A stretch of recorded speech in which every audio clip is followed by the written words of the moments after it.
to choose a leader? That's the most relevant question today. Now that the man retire, people spitting fire, and every talking head having their say. For in this mixed up land that we call Trimbago, many times it does just boil down to race.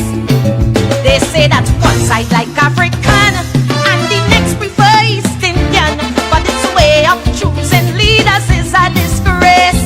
Here why?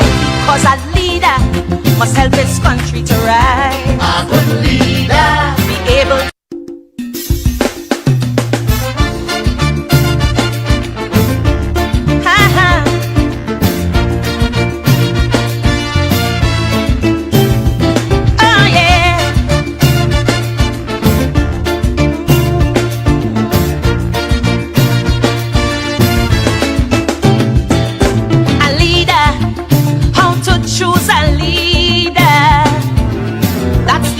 relevant question today.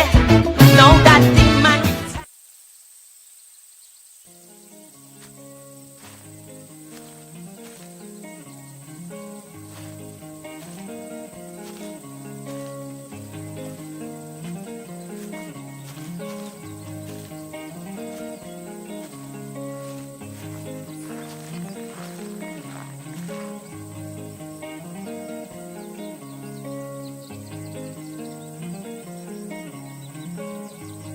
Hi fam, it's your girl the Tacky Lendo, and I'm shooting my video for I Love right here in Parliament. Come up Parliament, Larry Lime.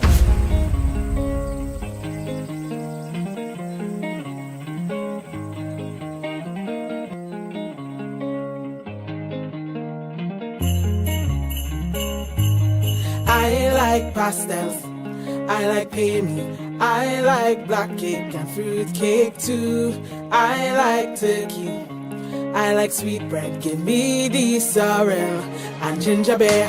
But I love Jesus, Emmanuel, God is with us. He left heaven to save us, and we will overcome. Yes, I love Jesus, Emmanuel, God is with us. He left heaven to save us, and we will overcome.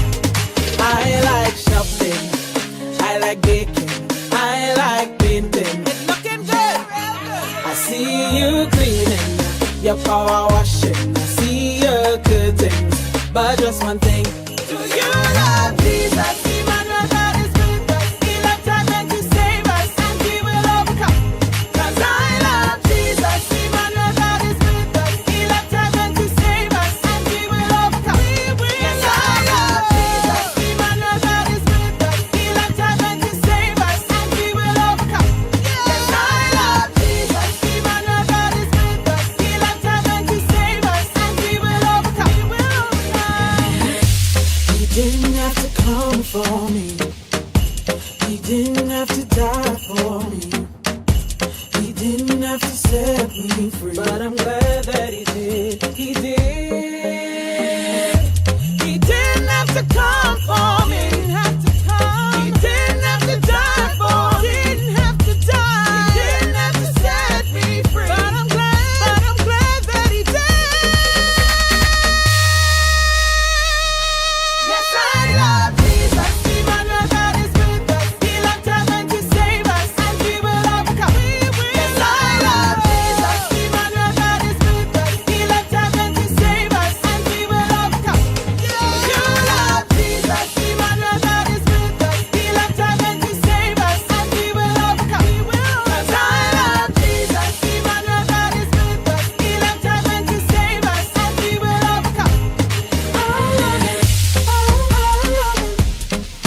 What song is keep your family close? Fall in, fall in, fall in. Oh yeah, fall in. Lord, family. Christmas is a family. From the children to tante, also uncle and auntie. Family, spend Christmas with family. Keep your family close. Fight for me sweeter than candy. Well, let me hear you sing. Oh, dulce caramelo, dulce caramelo, dulce caramelo. Es la vibra. Dulce caramelo, dulce caramelo. A cada niño necesita una familia. A cada niña necesita una familia. No podemos olvidar a la familia. Respeta siempre a tu familia. Are you used to play with them in the rain and get robbing down in the drain? And when you catch yourself on that strain, them on your back again and again.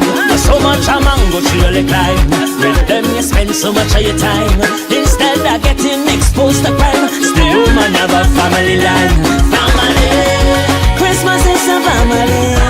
From the children to tante, also uncle and auntie.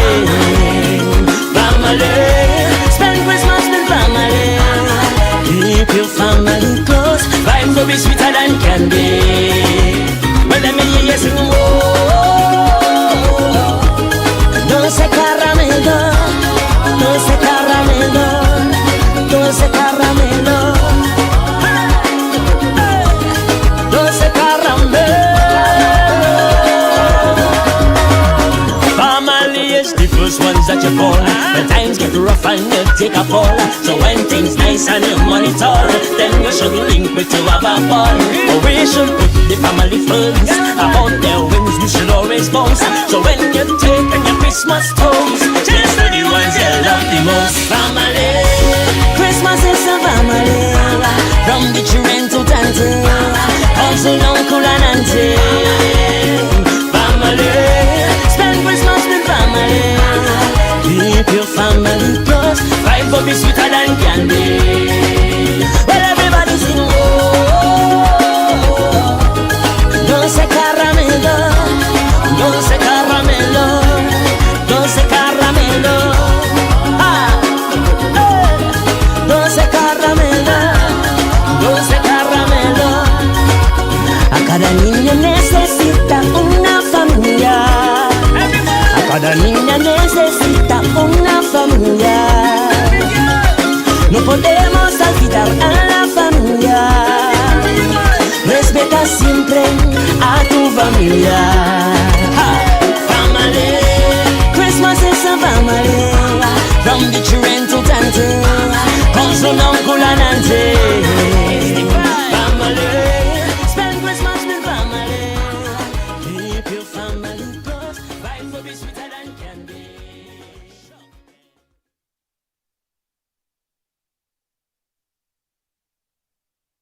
The information provided by the speakers and/or presenter on Facebook and YouTube is for general informational purposes only.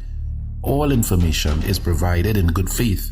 However, Constructive Talk makes no representation or warranty of any kind, express or implied, regarding the accuracy, adequacy, validity, reliability, availability, or completeness of this information.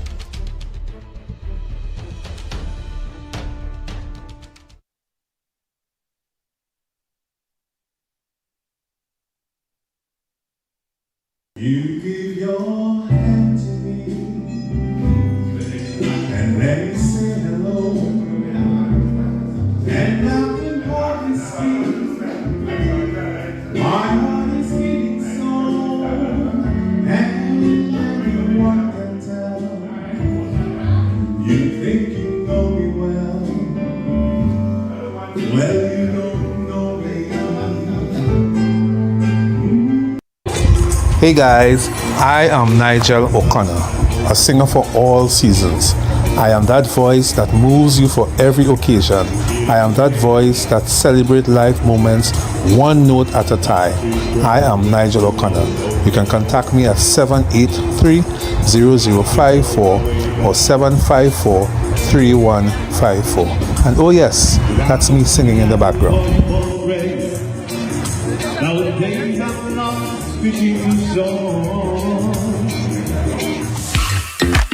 I recall more than 3 decades ago, a senior telecommunications manager, let's call him Michael. And Michael was assigned to the task of presenting the government's position at a regional conference. Michael struggled and visibly trembled, especially since he presented after the retired North American ambassador, who had the audience in stitches, laughing up every word. I'm Dr. Madonna Dodd, and I made a silent vow then to help people like Michael, who are technically competent, but who struggle and succumb to fear when speaking in public. Now, as a communications architect, I partner with organizations and individual leaders to transform their leadership presence, including the way they express themselves. So, if your goal is to amplify your authentic voice, influence others, and lead with confidence, join me from October 28th to November 11th for our Communicate with Confidence online course. To all the Michaels, it's possible to overcome fear, step fully into your role, and lead with confidence.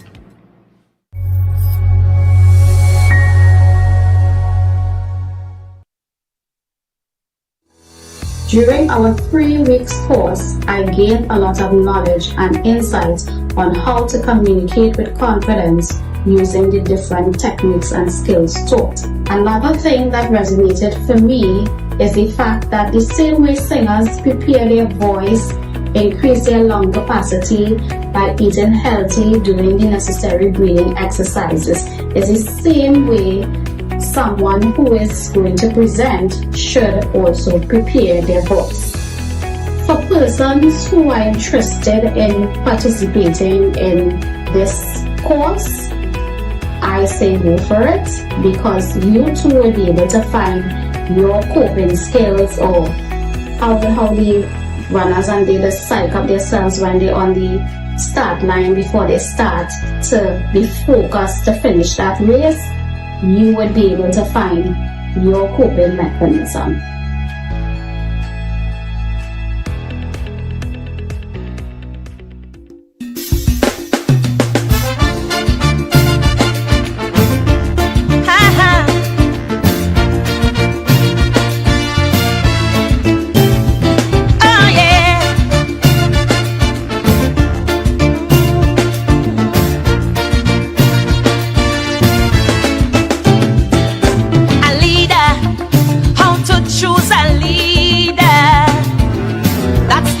Relevant question today. Now that the man retire, people spitting fire, and every talking head having their say. For in this mixed up land that we call Trinbago, many times it does just boil down to race. They say that one side like African and the next prefer East Indian, but it's a way of choosing leaders is a disgrace. Here why? Because a leader must help his country to rise. A good leader be able. God is the joy and the strength of my life. He moves all pain, misery and strife. He promised to keep me and never to leave me. He's never ever come short of his word. I've got to fast and pray, stay in the narrow way, and keep my life clean every day, because I wanna go with him when he comes back. I've come too far and I'll never turn. Ooh, God is, oh, God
Everybody say he's my wheel in the middle of my wheel. He's my joy and sorrow. He's my hope on my road. Say he's my savior. He is my redeemer. He is my all in all. He is my all in all. Say he's my all in all. Everything I need him to be, he's mine. Everything I need him to be, he's mine. Everything I need him to be, he's mine. God, when I need you, you are always right there. Say God, when I need you, you are always right there. Say God, when I need you, you are always right there. You're a friend to the friendless. You are a mother to the motherless. You are a mother to the fatherless. You are all and all. You are all and all.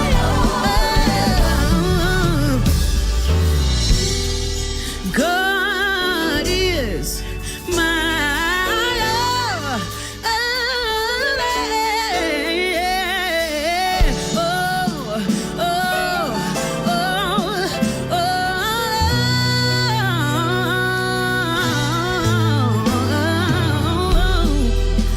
Good, you are my all.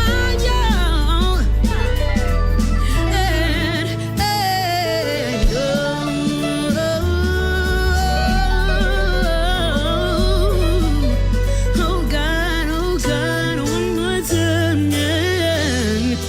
God is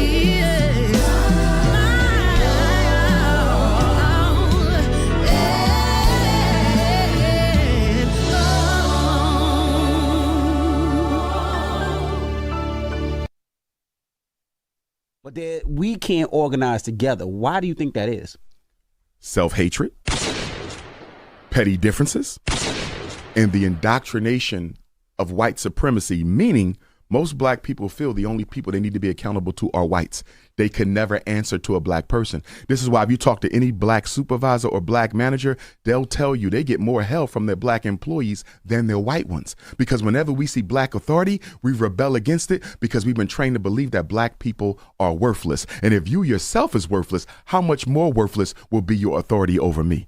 Until we do something about the collective self-hate of African people, we will never change anything else. It is the psychological crutch of self-hate that keeps us where we are. We are $2 trillion people. Why are we waiting for reparations? Don't get me wrong. We're entitled to reparations. But why are we waiting on them with that type of money? It makes no sense. It's because we do not believe in working together. We would rather wait on white supremacy to change itself before we change ourselves.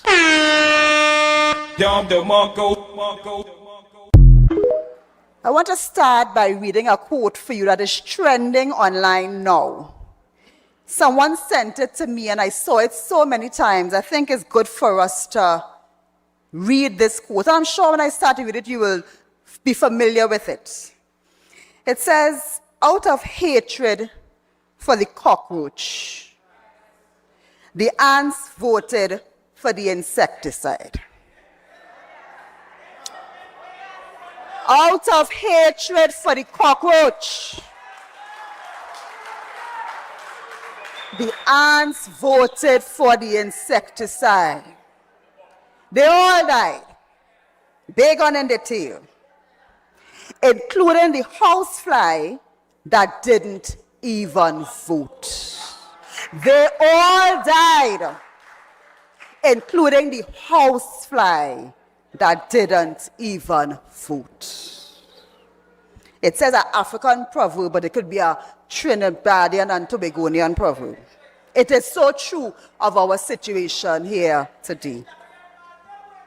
Kamla Prasad Bisesa today, who is presenting herself as an alternative Prime Minister to Trinidad and Tobago, is just not ready, my dear friends, lacks the political skill, lacks the political experience, lacks the political training, lacks the political acumen, and will be a disaster if, God forbid, she becomes Prime Minister of Trinidad and Tobago.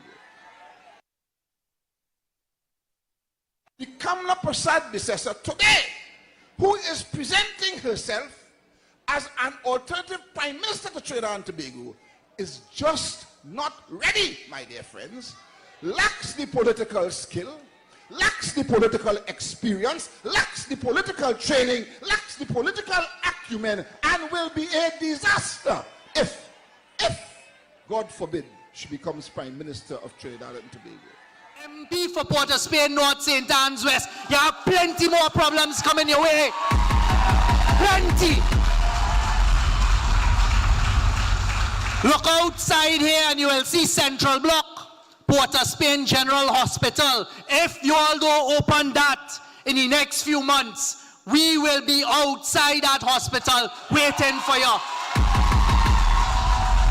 Because it is the people of Port of Spain, Diego Martin, Lavantil, all of us who are looking for employment in that hospital. And just because it's built by the PNM, don't play your comment and lick it up.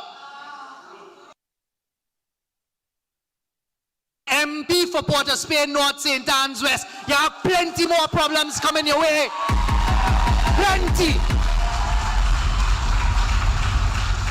Look outside here and you will see Central Block, Port of Spain General Hospital. If you all don't open that in the next few months, we will be outside that hospital waiting for you. Because it is the people of Port of Spain, Diego Martin, Lavantil, all of us who are looking for employment in that hospital. And just because it's built by the PNM, don't play your comment and lick it up.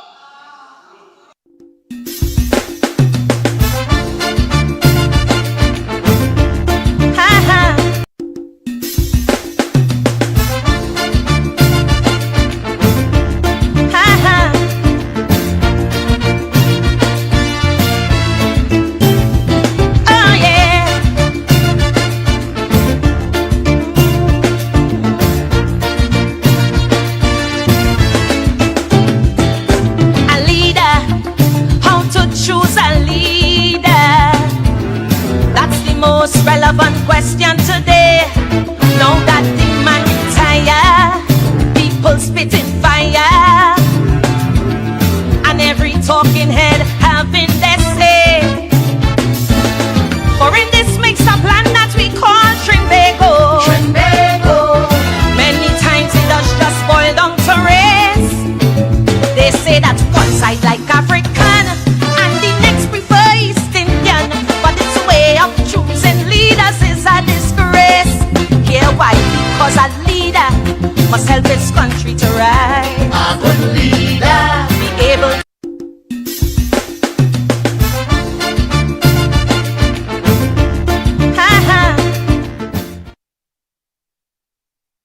Daddy, what song is Keep Your Family Close? Fall in, fall in, fall in. Oh yeah, fall in. Lord, family. Christmas is a family. From the children to tante, cousin, uncle and auntie. Family, spend Christmas with family. Keep your family close. Life will be sweeter than candy. When them in here sing, oh, dulce caramelo, dulce caramelo, dulce caramelo, es la vibra. Dulce caramelo, dulce caramelo. A cada niño necesita una familia. A cada niña necesita una familia. No podemos olvidar a la familia. Respeta siempre a tu familia. How you used to be with them in the rain and get you bobbing down in the drain. And when you catch yourself on that strain, them on your back again and again. So much a mango tree you climb. With them you spend so much of your time. Instead of getting exposed to crime, stay home and have a family line. Family, Christmas is a family. From the children to tante, cousin, uncle and auntie. Family, spend Christmas with family. Keep your family close. Life will be sweeter than candy. When them in here sing, oh, dulce caramelo, dulce caramelo, dulce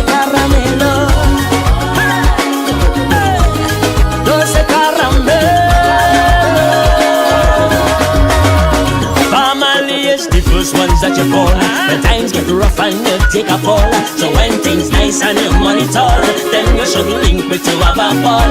Or we should put the family first. About their wins we should always bounce. So when you take and your Christmas toast, just to the ones you love the most. Family, Christmas is a family. From the children to tante, also uncle and auntie. Family, spend Christmas with family. Keep your family close. Life will be sweeter than candy. Well, everybody sing oh, dulce caramelo, dulce caramelo, dulce caramelo. Ah, hey, dulce caramelo, dulce caramelo. A cada niño necesita una familia. A cada niña necesita una familia. No podemos olvidar a la familia. Respeta siempre a tu familia. Family, Christmas is a family. From the children to tante, comes from uncle and auntie. Family, spend Christmas with family. Keep your family close. Life will be sweeter than candy. Good evening, good evening, good evening, good evening, everyone. Good evening. Christmas is for family. That is what Mr. Chuck Gordon is saying. Christmas is for family. Good evening to all of you locked on to Constructive Talk this evening. It is a pleasure to be on with you this evening. What's happening? What's happening? So much is happening, eh? So much is happening that I wonder, boy. Sometimes I wonder how to keep up with all that's going on, you know, because there's so much that is going on in Trinidad and Tobago. Here now, I can't keep up. I can't keep up. I give up with it. I give up. I can't keep up. I can't keep up with it. There's so much that's happening. There's so much that's happening. The Prime Minister making a statement about it was even a protest. It was a gathering in Woodford Square. The Prime Minister made a statement about that. Right? I will play it for you. I will play what the Prime Minister had to say. After the Prime Minister made her statements about that, I said, okay, that'll be a talking point, because it's Ansel Roger, is all the others, you know, all the persons who in the trade union movement, Natuk. So I thought that would have been the talking point for tonight. Okay, this morning I listening to a morning show. While listening to the morning show, I hear the announcer making some statements about live sport. Somehow the other I just can't come to terms with live sport, the ignorance of the live sport discussion. You know what I mean? So there is this ignorance of live sport that I want to just remind you all quickly about. EMBD matter. You all know that was a sore point for me. So I will talk about EMBD a little bit. But the icing on the cake today is Miss Felicia Thomas. Miss Felicia Thomas make the news again this week, earlier. When will it end with this lady, Felicia Thomas? When will it end? I don't know. Anybody could tell me? When will it end with this lady called Felicia Thomas? I don't know. Somebody needs to tell me. Because I don't know what is going on. Karina, she sang a song about Alice in Wonderland. I am wondering if it's really Alice in Wonderland. Honestly, you know, I am wondering if it is really Alice in Wonderland. Because I'm trying to understand what's going on with Felicia. Nobody, I don't believe that there is. I'm going to try to call Mr. Oral Saunders tonight. Because I don't want to believe that there are persons in the PSA who is not educating this young lady on what is going on. I don't want to believe that. I don't want to believe that.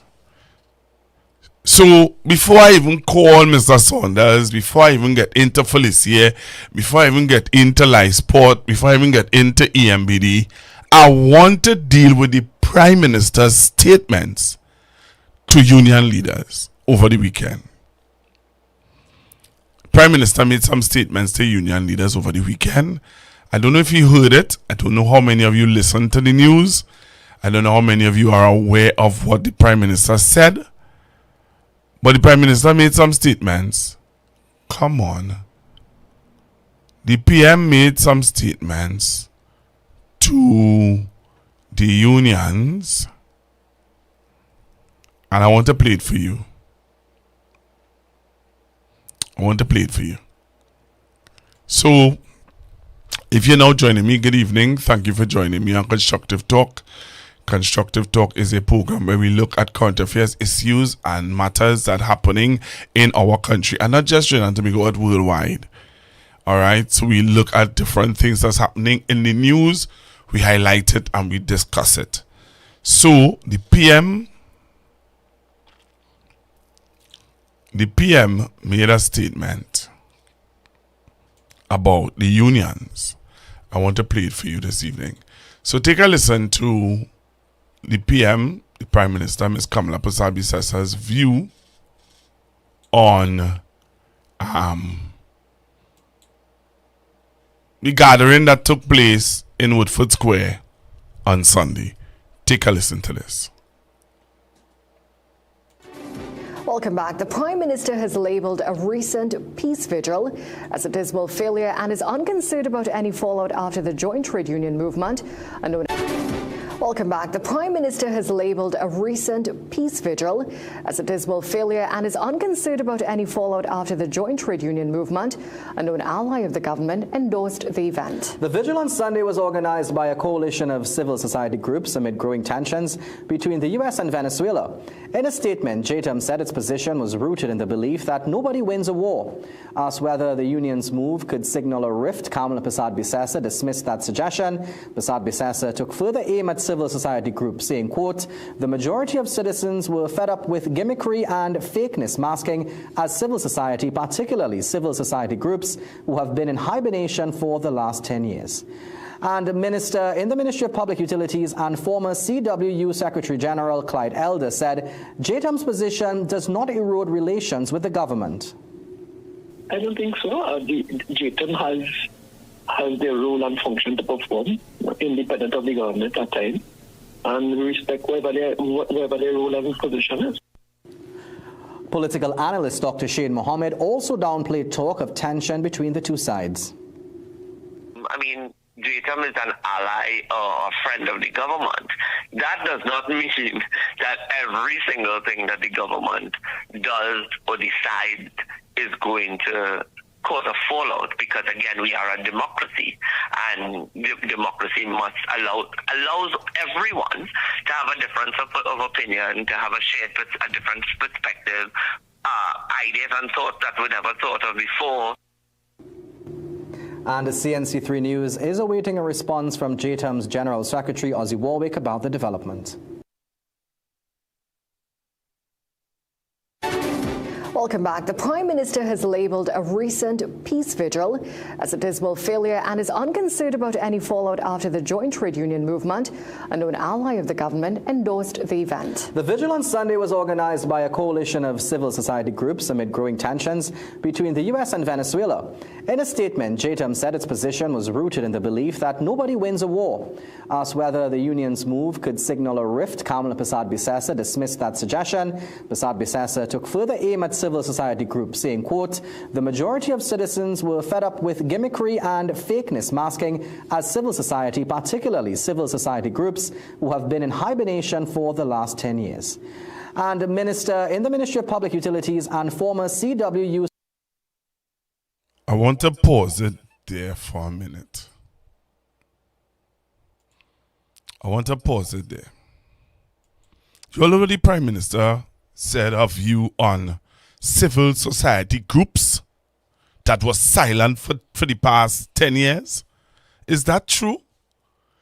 Was civil society groups silent for the past 10 years? Let's recap. You all remember Womantra? Is she saying that Womantra as a civil society group was silent for 10 years? No. Womantra became a group from the last 10 years. Is she saying that the Emancipation Support Committee was silent for the past 10 years? No. Anybody know the Emancipation Support Committee?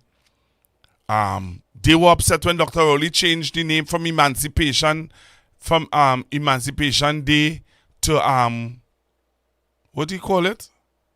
African Emancipation Day. African Emancipation Day, Dr. Rowley changed it to. The Emancipation Support Committee wasn't quiet then. Is she saying that JTAM and all the others were quiet? Civil, but listen now. Well, yeah. I think that's rooted in trying to silence people. So even if people were quiet for the past 10 years, don't talk now, because I will do whatever I want to do. Is that what you're saying to us? Okay. Cool. Thanks. Secretary General Clyde Elder said, in a statement, JTAM said its position was rooted in the belief. A known ally of the government endorsed the event. The vigil on Sunday was organized by a coalition of civil society groups amid growing tensions between the U.S. and Venezuela. In a statement, JTAM said its position was rooted in the belief that nobody wins a war. Asked whether the union's move could signal a rift, Kamala Persad-Bissessar dismissed that suggestion. Persad-Bissessar took further aim at civil society groups, saying, quote, the majority of citizens were fed up with gimmickry and fakeness masking as civil society, particularly civil society groups who have been in hibernation for the last 10 years. And Minister in the Ministry of Public Utilities and former CWU Secretary General Clyde Elder said JTAM's position does not erode relations with the government. I don't think so. The JTAM has their role and function to perform, independent of the government at times. And we respect whatever their role and position is. Political analyst Dr. Shane Mohammed also downplayed talk of tension between the two sides. I mean, JTAM is an ally or a friend of the government. That does not mean that every single thing that the government does or decides is going to cause a fallout, because again, we are a democracy, and democracy must allows everyone to have a difference of opinion, to have a different perspective, ideas and thoughts that we never thought of before. And the CNC3 News is awaiting a response from JTAM's General Secretary Ozzy Warwick about the development.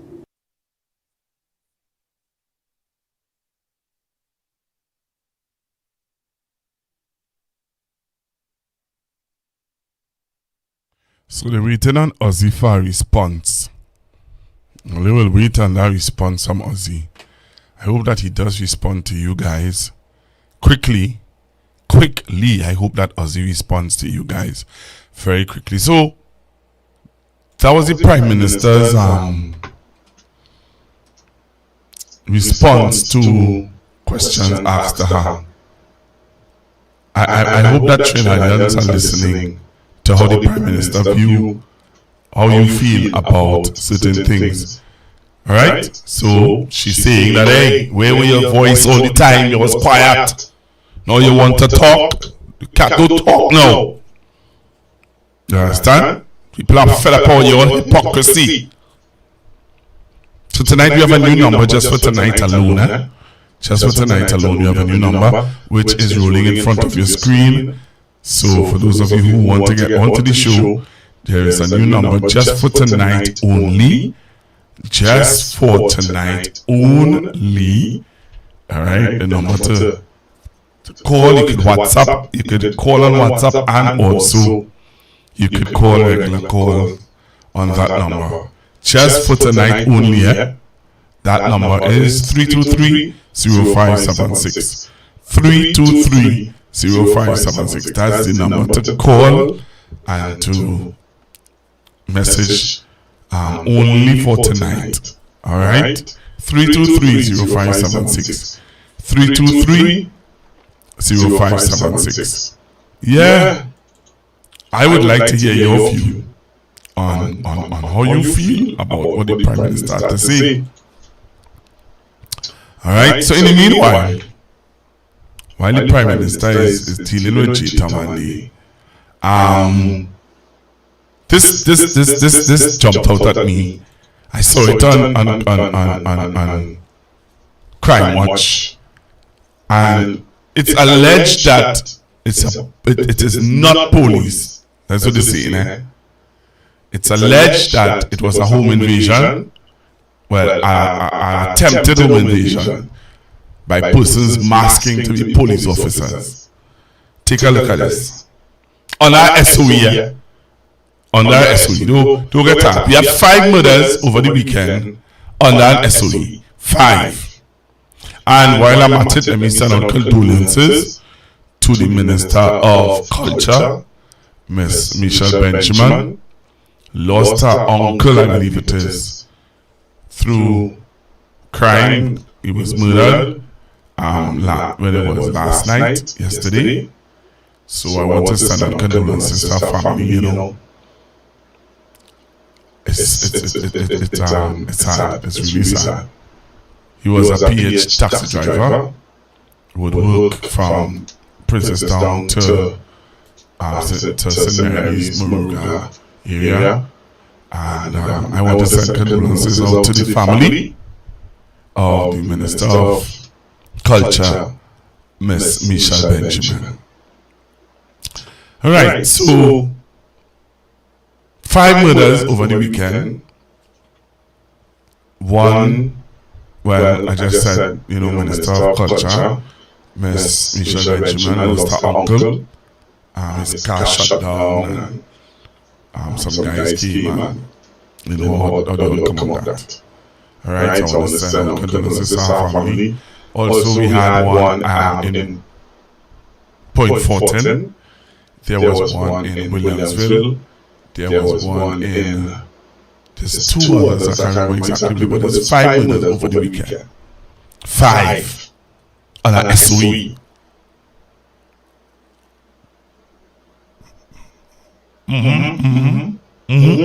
5 on that SOE. So just wanted to highlight that. But this story jumped out at me. When I saw it on Crime Watch, I said, wow. So we are that SOE and we don't know, we're not sure what really going on. Why I say that? Because police officers, well, persons are driving vehicles with blue light, coming to people's homes and alleging that they are police officers. Take a look at this.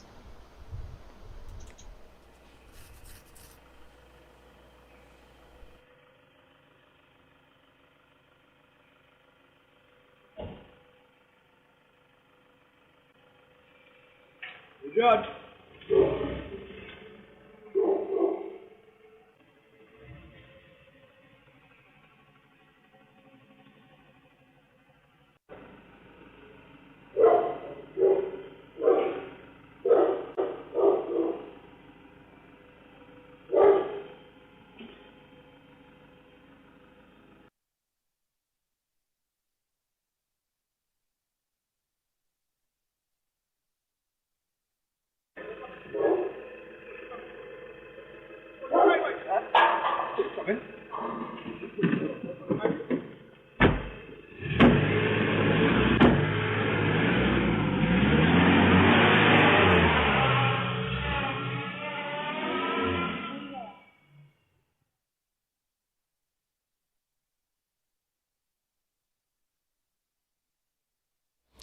So you just saw it there.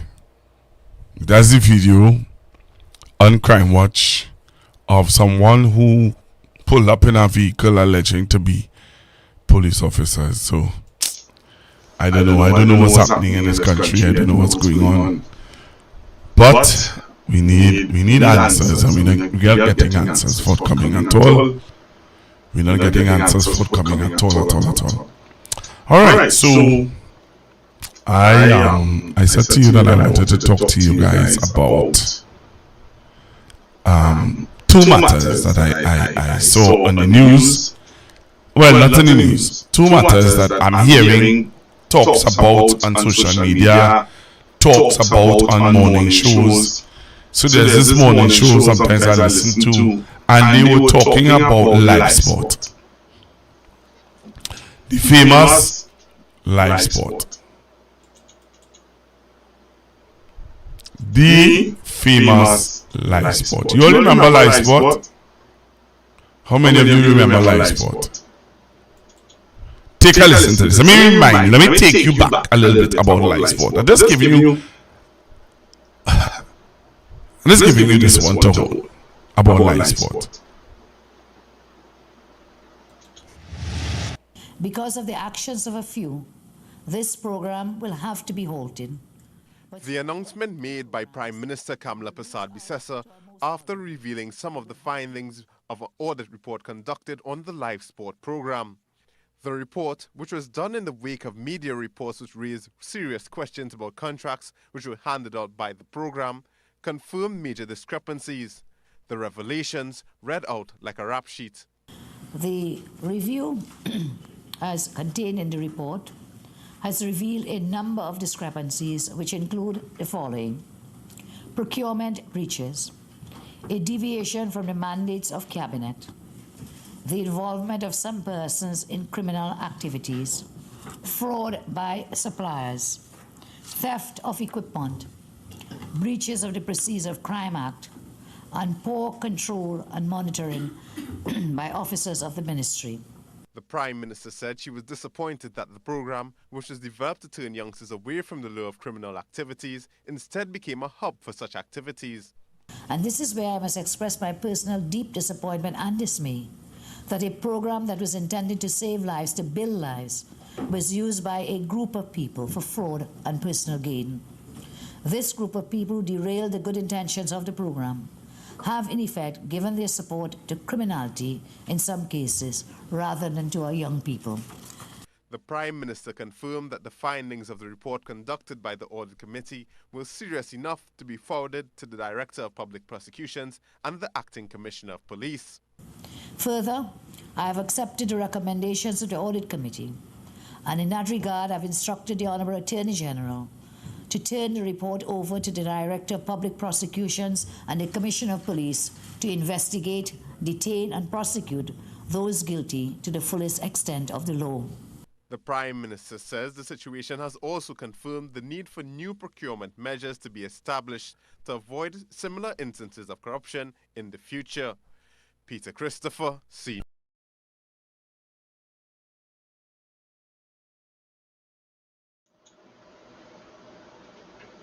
So do you remember live sport now?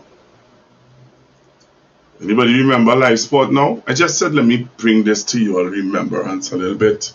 Because some people forget about live sport, Some people forget about live sport. Some people forget about why live sport is the way it is.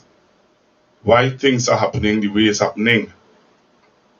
You know what I mean? So I say let me just remind you guys a little bit about live sport. Because some people forget. Some people have forgotten about live sport. Okay? So while people want to bury their heads in the sand about live sport, I just wanted to remind you all about that. Also, again, if you want to call in, the number to call is 323-0576. Just for tonight, we have a new number, 323-0576. I want to remind you all about something else. Because I hear, and you know what has upset me is when I have to sit and listen to announcers pretenders to these things never happened. So I heard an announcer said that EMBD matter was not played out in the media. It was never out there. It was never a part of the discussion. Just played for you. Just reminding you.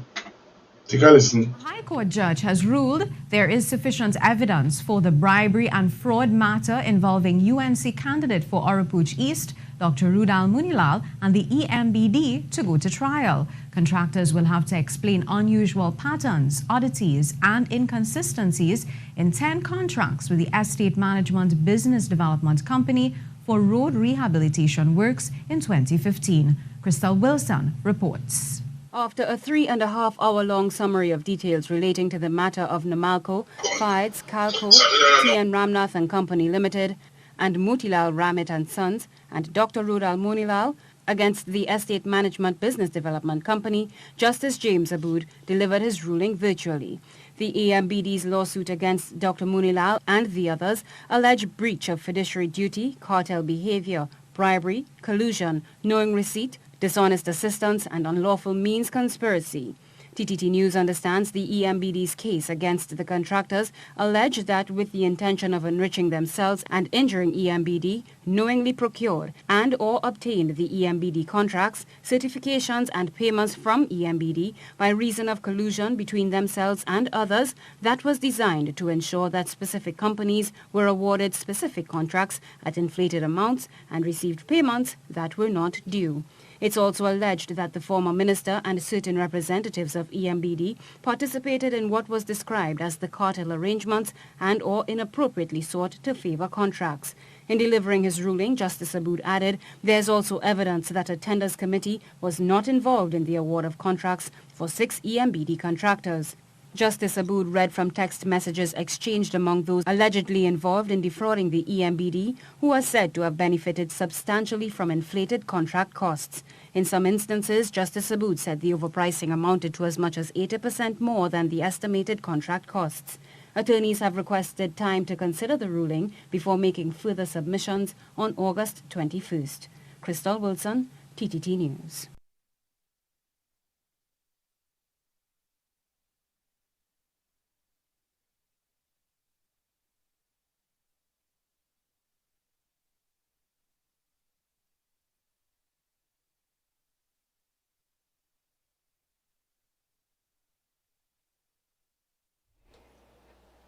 So you all heard that.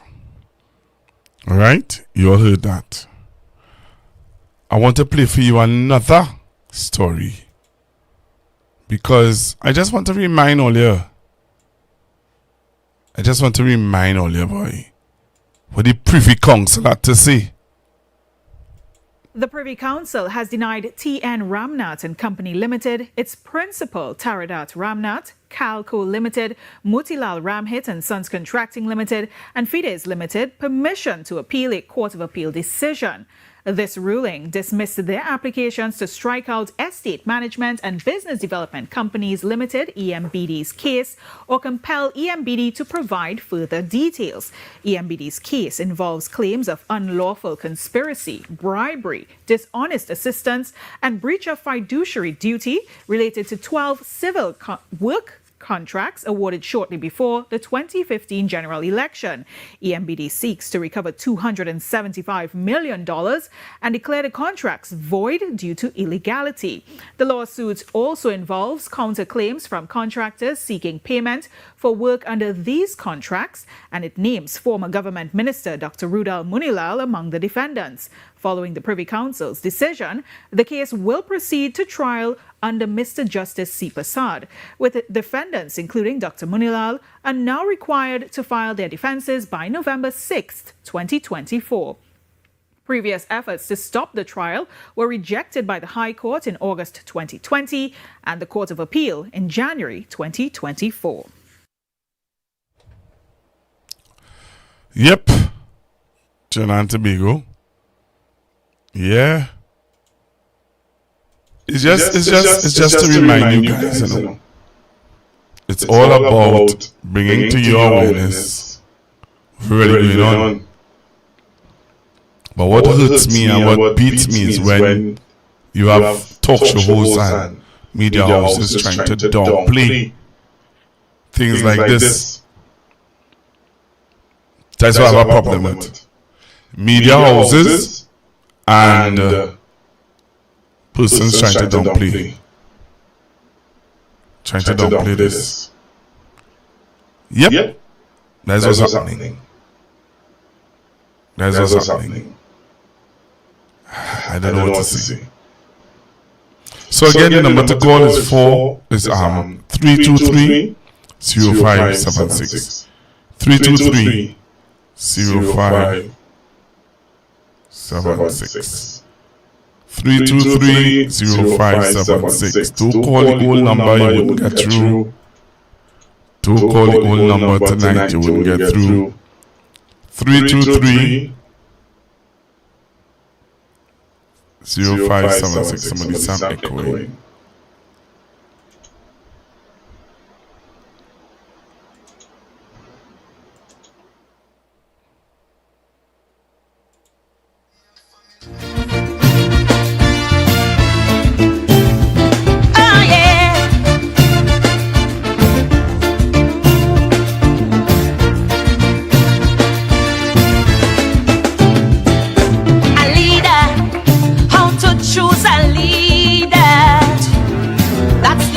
Relevant question today.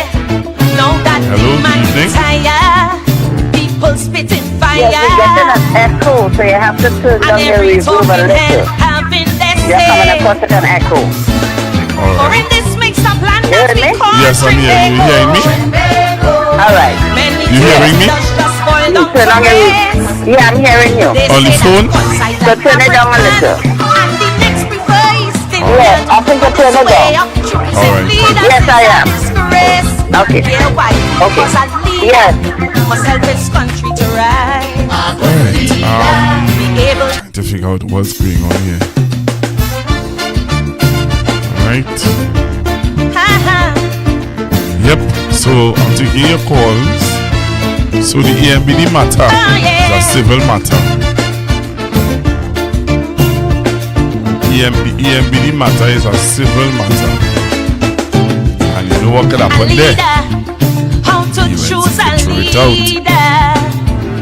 That's the most relevant question today. Now that man tired, people spitting fire, and every talking head having their say.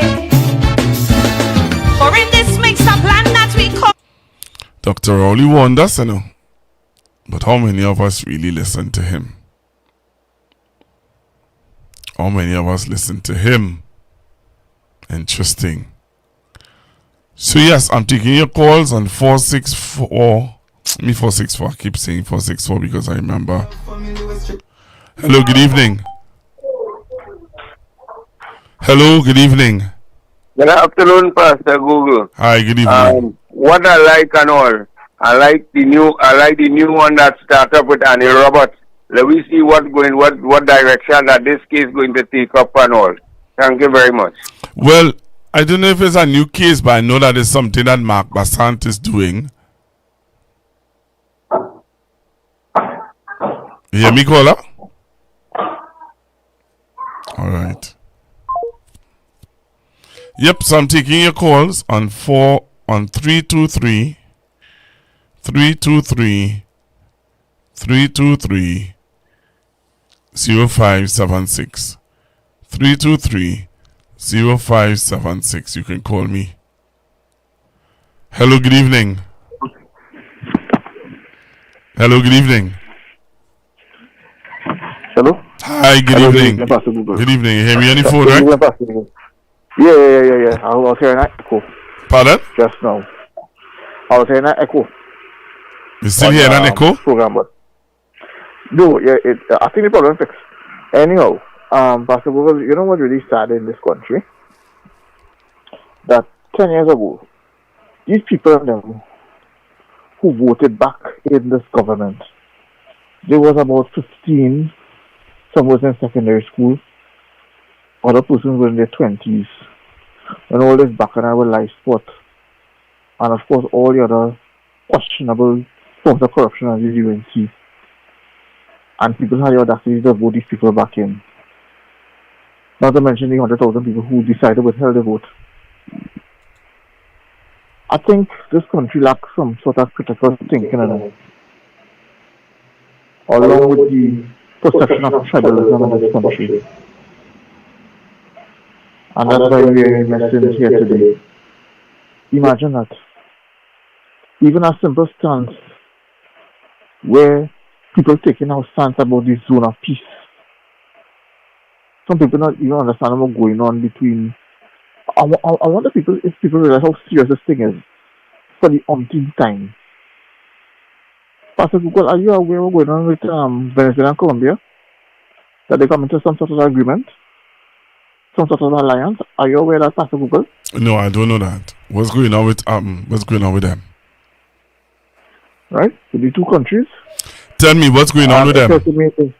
What appears to me that the president of Colombia seems to be backing with so many things with Venezuela is doing. Yeah, well, he was always our ally to Venezuela. There's nothing new. But, so it seems to me like people in this country don't seem to understand this thing at all. So your enemy. So we don't have a relation at this point in time. We don't have a good relationship with Venezuela. So that means we don't have a good relationship with Colombia as well. And so the people do not see us at all, but it's always tribalism. So for those people who are obsessed with getting their visas, I hope they realize now that they have a new rules now. What's the new rule? Well, they mustn't be overweight. They mustn't have high blood pressure. And they mustn't have diabetes. Also, it's waste of time going to the visa, going to the office to see if they get a visa. What? We get a requirement, some? No, Pastor Gold, you're following this, baby. My God, Pastor Google. Anyway, let the other folks call because I'm just asking you where did you get that from? On the website? On the official embassy website? I was following on the Yahoo News with Mr. President Trump saying that No. On the official here we're asking you, caller. On the official embassy website, are they stipulating that you have to not have diabetes, hypertension, and must be overweight in order to come to America? I think a visa. I haven't looked at the what do you call it, the official website with the thing, but based on what I am seeing on Yahoo News, apparently they're looking at that proposal. It's a proposal. It's nothing official. Well, I don't know now. No, but you see, you have to be careful. No, but caller, you have to be careful. Even though you don't know and you're frustrated or whatever. You see, whatever you say on this platform, I want you to know that there are some people who believe whatever is said on this platform, and the way how you put it across just now, I and all felt as though if I have to go for an American visa, I am overweight, so I wouldn't get it. Well, let me give the other callers a chance if they can confirm it now, alright? No, it's not about. But I don't think you. Yeah, don't think you hear. Okay, caller. Yeah. No, I want you all to understand. No, you see, we have to be careful how we seeing things and how we putting across things. I don't know. I don't know that for a fact. Hello, good evening. Hello, good evening. Hello, good evening. Hello, good evening. About the civil matter with the EMDB. EMBD. Yeah. What is the possible scenarios that could happen now, seeing that they put in a new board? And is there anything that we could possibly do? No, they could. It's a civil matter, so they could throw it out. The new board could say we're not pursuing that matter anymore. Well, yeah, and is there anything that we as civil society could do to stop that? Or to avoid that? I don't think so. I could ask. Yeah, I think we should find out that because it's very troubling right now because we're talking about hundreds of millions of dollars and these guys going to walk scotch-free. Because we're not even hearing, you know that one of the men with the airport scandal, you know that we won the matter. We were supposed to be getting money from that matter. And we're not hearing anything about it. The government is not telling us anything about that. I believe we have to go to the Freedom of Information clause and see if we could do something from that direction because we're sitting ducks right now. We're sitting ducks. Corruption. Yes, sir. So I will ask. Yeah. Thanks, I will ask. Thanks to find out that complete. Thank you very much for calling. Yeah, the caller is asking a good question there. Remember the number to call is 323-0576 just for tonight. Only for tonight, the number to call is 323-0576. And you know what? You know what's sad?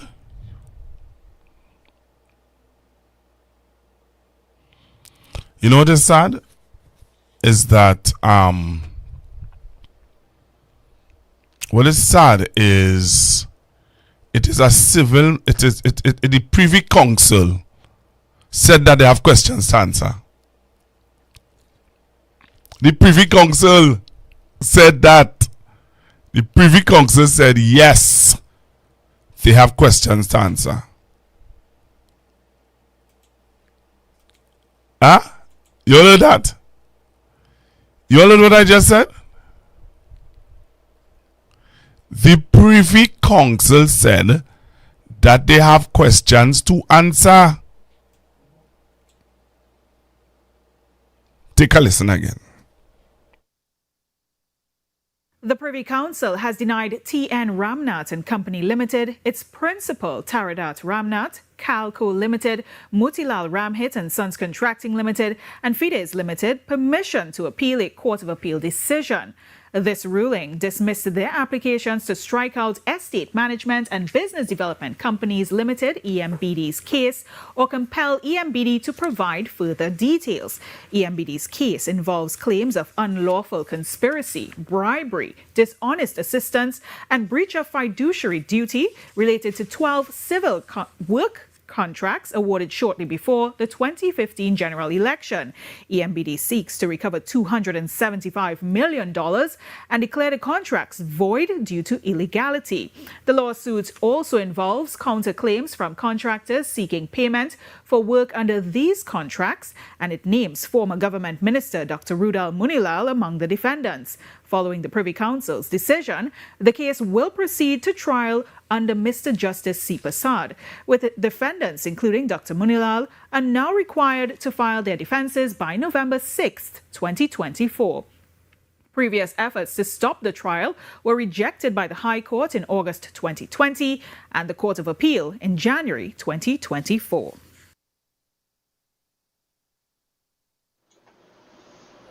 Okay. So you heard it. You heard it. You heard it with your own two ear. You heard it. That's what's happening in our country.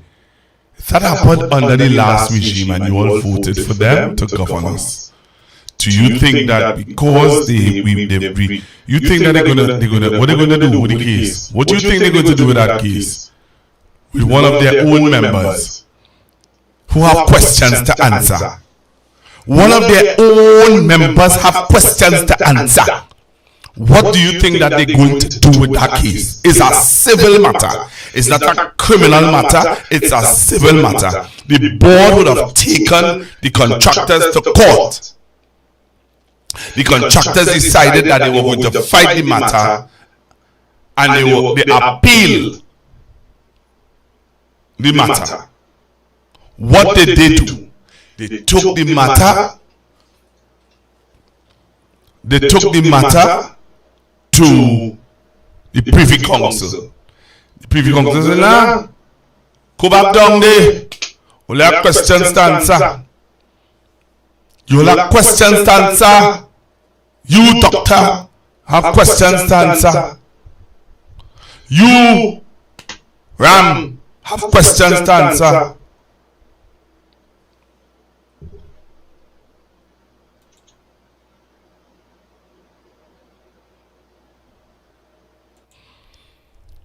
You have questions to answer. Right? And to be quite honest with you, you really feel that you're going to answer them questions? Asking only for a friend. Asking for a friend only. You all really think that he will answer those questions? Asking for a friend. Do you all think that the Minister of Energy and Energy Industries will answer the questions that the Privy Council said that he have to answer? Yes or no?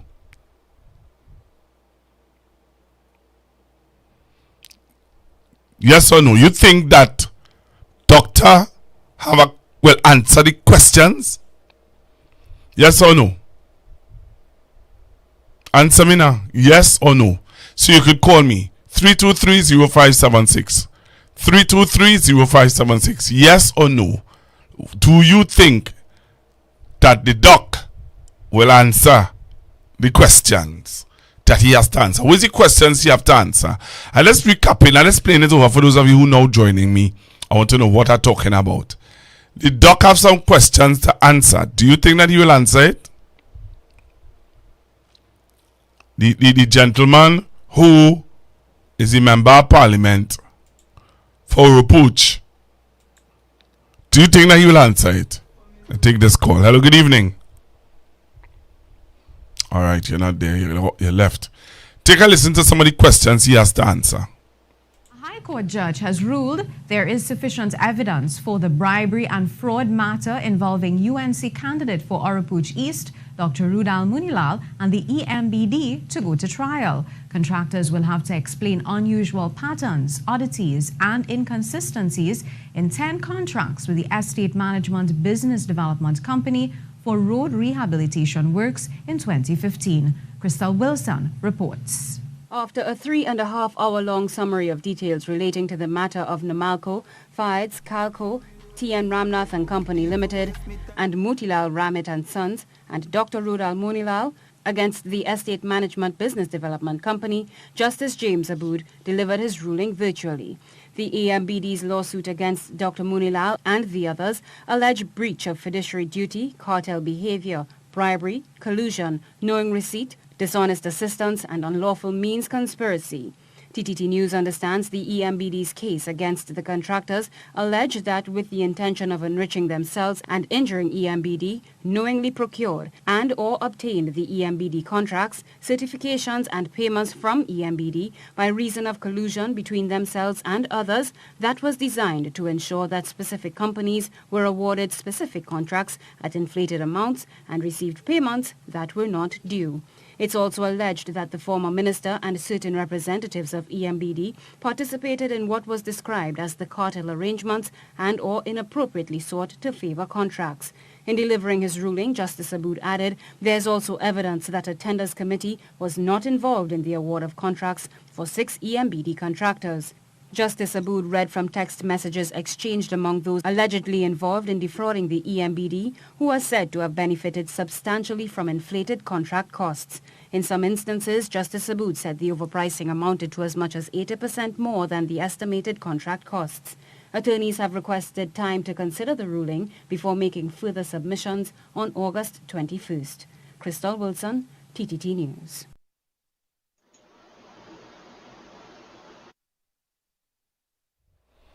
So you heard it there. You heard it there. Justice Aboud. And that is why they went to the Privy Council, because they didn't accept, they didn't like Justice Aboud judgment. Hello, good evening. Hello, good evening. Okay. I don't know what he was trying to say there. Talk to me now. What is your thoughts? You think that we will get justice? Huh? Y'all think we'll get justice? What I want you all to do is to call up your friends who are public servants. Call up your friends who are PSA. My PSA partner on the line here. Call up your friends because we're going to switch gears a little bit at 9:30 to talk about the PSA. To talk about Miss Felicia. Somebody need to talk to that lady. Hello, good evening. Well, we had to hear any next half an hour. Well, I'll call back on it. Yeah. But you really expect that minister to say the same thing or anybody who more or less around them the same thing? Of course they were certain. Right now, as we speak, I was on the chat there. That's just not our on the picture. And I want to kill Mark Bassant. But that sorry altogether. You have the video on that chat? They showing your video or just Yes, the speech. The one that kill Mark Bassant. So there are no videos. You have any videos of Mark Bassant? What Mark Bassant coming out with?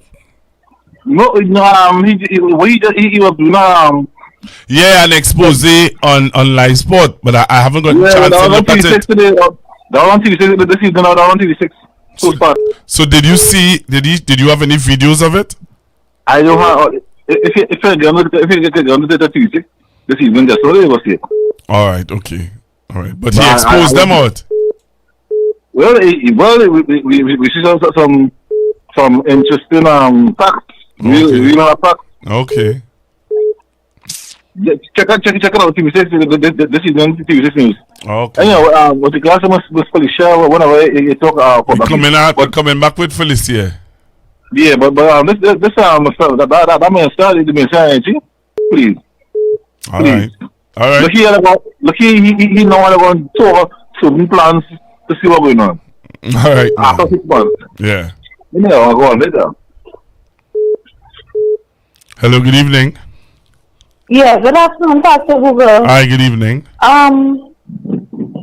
What you was asking? I take so long to get you that I forget. What you was asking, Councilman Munga? I was saying I played the videos of what's going on with the EMBD matter, and I'm asking, now that the government has changed, do you think that he will answer questions in the court? No, they wouldn't do it because just as how they do it every other cases, they will do the same thing. But I wonder if there is nothing the opposition could do about these cases that they keep throwing out. You know? And another thing I want to bring in, I know this is the thing about it is that you're asking what the opposition could do. All right? Remember, this is a civil matter that from EMBD. It's not a matter from the PNM. It's a matter from EMBD. The EMBD board would have taken them to court. And if they throw the matter, if the new board says, yeah, what? We're not going to pursue that matter. The PNM, I don't understand how the opposition would well then EMBD, could they do something? EMBD is a government. No, EMBD. No, but EMBD is a government company. All right, okay. So they could join with them and they're straight out. Not join with them. They could take instructions from the line minister. Yes, right. There's but something else I wanted to ask you. Right? Being as how all the constituency did not get the amount of money that they're supposed to get. You mean the different corporations? Yes, the corporation. They didn't get the amount of money they're supposed to get, the amount of funds that they're supposed to get. What could the opposition do about that? There is any law in place for that? Well, the mayor and the mayors and the chairmans have to write to the minister of of local government requesting more allocation. The opposition can't take them to court to get more money or do anything about that. That is sad, eh? That is really sad that they could just come and do whatever they choose to. But people vote, but remember, people voted for this. I don't think we understand, you know. It's not like if people voted for this. Yeah, I know people voted for that. But then, things supposed to be in place for things like these things when it happens. Because this is a government that you could never trust. They do anything they choose to. And other past governments never used to do these things. You understand? Okay. These are people you cannot trust. Right? They do whatever they feel to do. Because there is no law in place for nothing. Okay. And even though somebody thinks there is law for it, then just breaking through that. Okay. You know? Yeah. So they have to stop locking up them men who breaking into people's home. They have to stop locking up them men who doing drugs.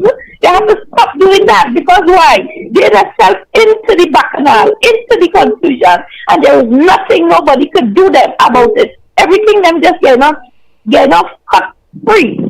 Okay? Right. And that is really, really upsetting.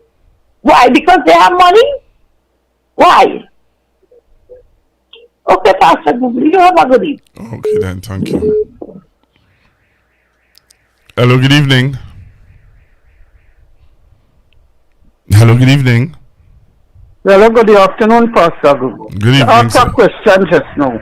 And that EMBD case there, you know, because we living in a eat a food country and people have no integrity anymore. People don't care and have no love for Trinidad and Tobago. All everybody care about is eating our food. You understand what I'm saying? Yes. Eat our food country. Pastor Gogo. So it's some people I used to look up to as Stinger.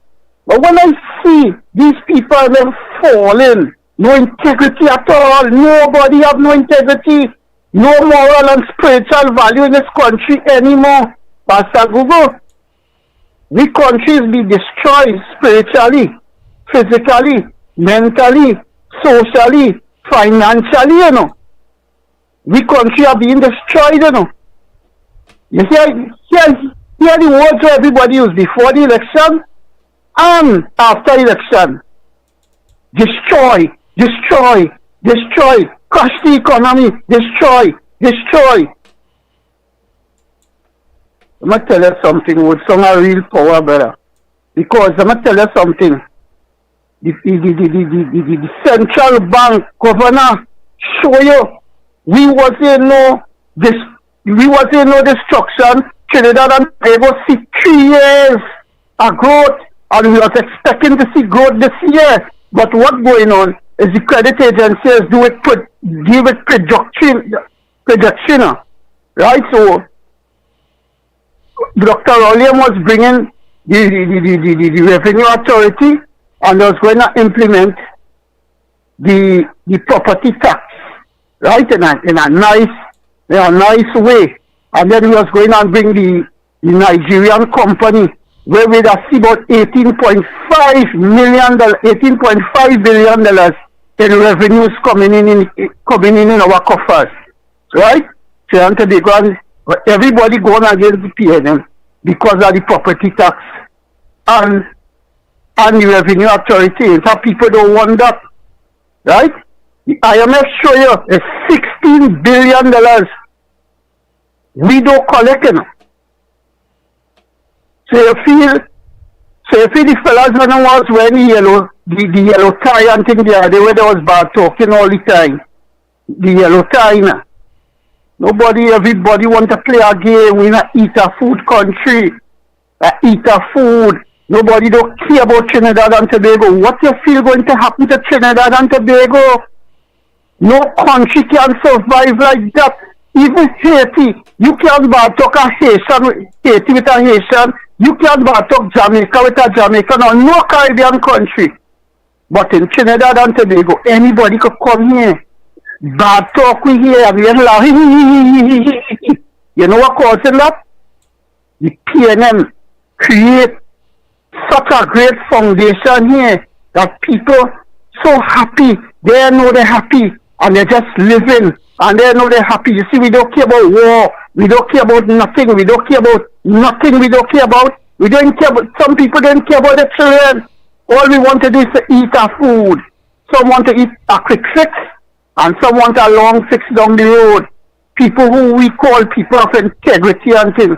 Pastor Gogo, it's real sad. It's real sad. Hello? Yeah, I hear you, caller. Yeah, it's real sad. It's real sad in this place, boy. It's real sad. All right, thank you very much. All right, yeah. So as I promised you, I was going to switch gears at 9:30. I want you to get your friends who are PSA, public servants, whoever that expecting the 10% for Christmas, the back pay for Christmas. Get them to come on the live now. Get them to come on the live. Get them to come on the live. We're looking at what's going on with Miss Felicia Thomas and the expected back pay. The back pay story now. You know? So let's take a listen to the statements made. Statements made. All right?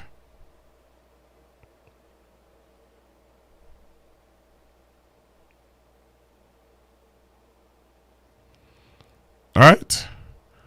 So let me play for you.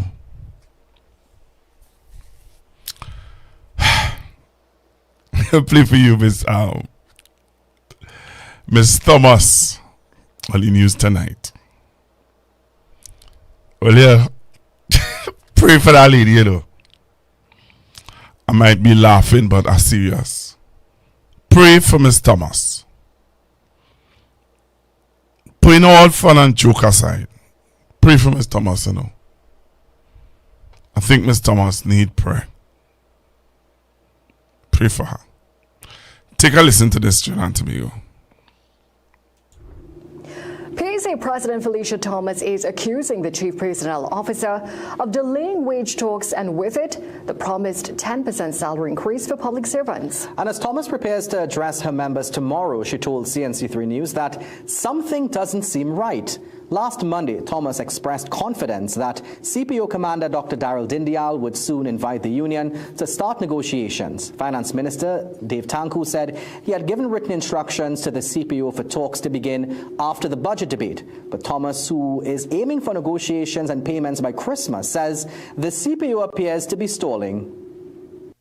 They were eager to offer 5% for the next period when we didn't even finish the 4% discussions. That was before the court. But now that we have an offer of 10%, they seem to be very hesitant to come to the table, which something doesn't seem right to me where that is concerned. Thomas said she was told that the CPO's office was preparing calculations for the salary increase, but she is rejecting this approach, insisting negotiations must take place first. And Thomas said her unease now goes beyond mere concern. It's annoyance, I would say, more than anything else. There's no reason for there to be any delay in the CPO coming to the table. There was an instruction given. The minister has given his written instructions to the CPO. What is the delay? Now, we attempted to get a response from the CPO. However, calls and messages went unanswered. Meanwhile, the finance and labor ministers did not respond to our questions. Well, still to come in the news. Finance Minister Devendranath Tanku has given the green light for the Chief Personnel Officer to proceed with the proposed 10% wage negotiations for public servants. However, Tanku acknowledged that the CPO still has a few prerequisites to finalize before face-to-face negotiations with the Public Services Association can begin. Therefore, the minister could not provide an exact date for negotiations to commence. However, PSA President Felicia Thomas is anticipating that the meeting with CPO Commander Dr. Daryl Dindial could happen within the next few days. So they were in the process of doing the calculations. I anticipate that probably by the end of this week, early next week, we should be getting a response from the CPO, but nevertheless, I will be following up with further correspondence. Thomas explained that the 10% increase will be split over 2 negotiating periods, meaning a 5% increase for the 2014 to 2016 period and another 5% for the 2017 to 2019 period. The PSA president said she is still confident her members will get their back pay by Christmas. Calculation should have been done for 4%. It is just a matter of adjusting the calculation already done to cater for 10%. So notwithstanding the minister has announced to put an offer of 10%, we would still have to discuss distribution, whether it be 311.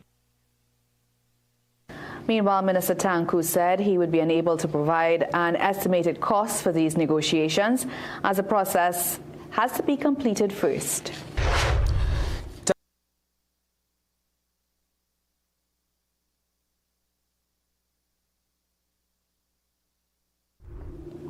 PSA President Felicia Thomas is accusing the Chief Personnel Officer of delaying wage talks and with it, the promised 10% salary increase for public servants. And as Thomas prepares to address her members tomorrow, she told CNC3 News that something doesn't seem right.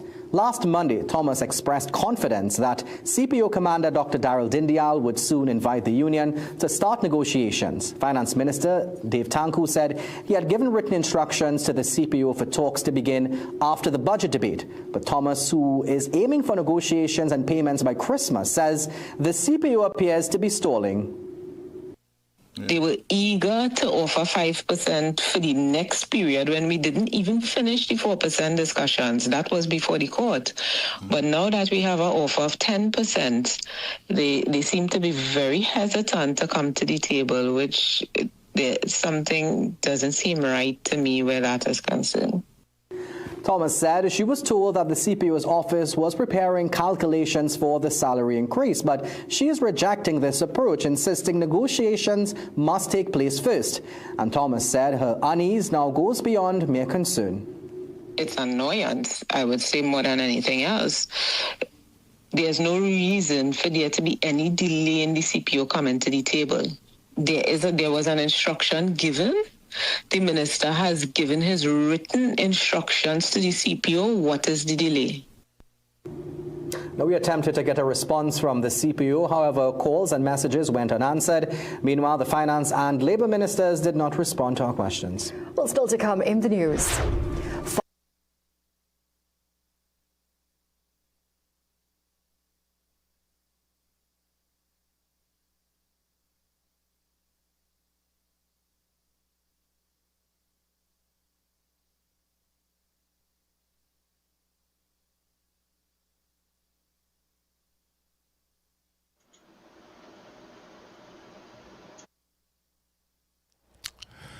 Only I trying to get I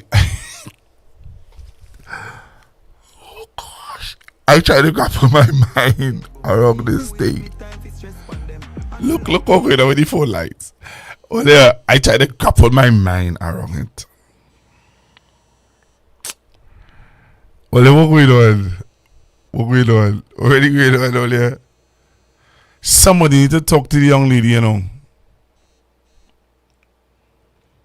Somebody had to talk to the young lady, man. To do with that now. Well, they don't do with that. They do with that now, Olia. Could somebody reach out to her and explain to her what's going on? Is this a game? Are we playing games?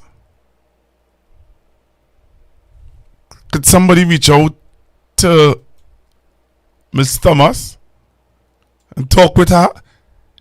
Is there nobody in the PSA who can talk with her? You all remember when Mr. Manning was on my program, what he said?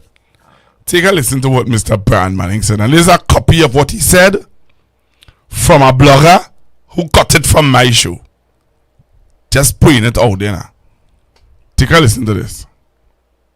Even if it was approved tomorrow morning, right? You still have to go through the work cards and time cards of every single public servant that falls under this agreement. That's close to 100,000 plus people, right? And it has to be done manually. You have to bring in people who are on vacation from the public service. You'll have to hire contractors, and they will have to work around the clock between now and then. I went through this 2 years ago. It was a painful process, and we still couldn't complete it until about March or April, right? And that was 2 years ago. There is absolutely no chance of public servants receiving 10% before Christmas 2025. There's no chance of that, even if they agree tomorrow morning, which they have not and will not. And plus, besides that, there's no allocation in the budget for it. The government cannot legally make that payment without coming to Parliament to have it approved. It is not possible.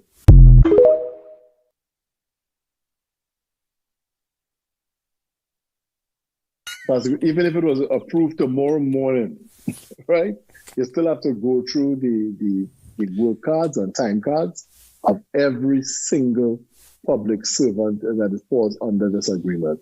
That's close to 100,000 plus people, right? And it has to be done manually. You have to bring in people who are on vacation from the public service. You'll have to hire contractors, and they will have to work around the clock between now and then. I went through this 2 years ago. It was a painful process, and we still couldn't complete it until about March or April, right? And that was 2 years ago. There is absolutely no chance of public servants receiving 10% before Christmas 2025. There's no chance of that, even if they agree tomorrow morning, which they have not and will not. And plus, besides that, there's no allocation in the budget for it. The government cannot legally make that payment without coming to Parliament to have it approved. It is not possible.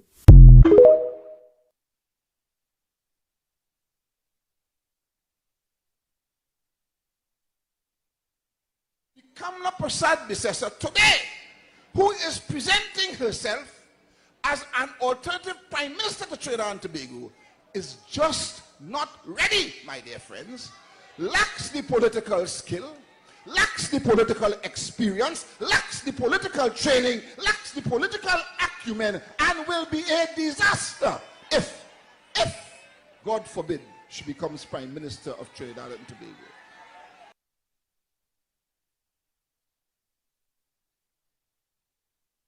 The Kamla Prasad Bissessa today, who is presenting herself as an alternative Prime Minister to Trinidad and Tobago, is just not ready, my dear friends, lacks the political skill, lacks the political experience, lacks the political training, lacks the political acumen, and will be a disaster if, God forbid, she becomes Prime Minister of Trinidad and Tobago.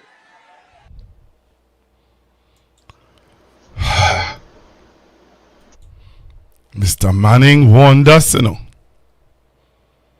Mr. Manning warned us. Some of us take break in our air. But hey, I am going to try to get Mr. Oral Saunders on the phone line, because there are some questions that we would like answered. All right, so caller. Yes, Pastor. Hello. Yeah, okay. I want to talk to Mr. Oral Saunders about this situation. All right. Okay. Well, I'll get space. Yeah, man. Let me hear what Oral have to say. Let's hear what Mr. Oral Saunders have to say about this. Right? Let's hear what Mr. Saunders have to say. Let's hear. Because this is not normal. Mr. Manning explained to us the process.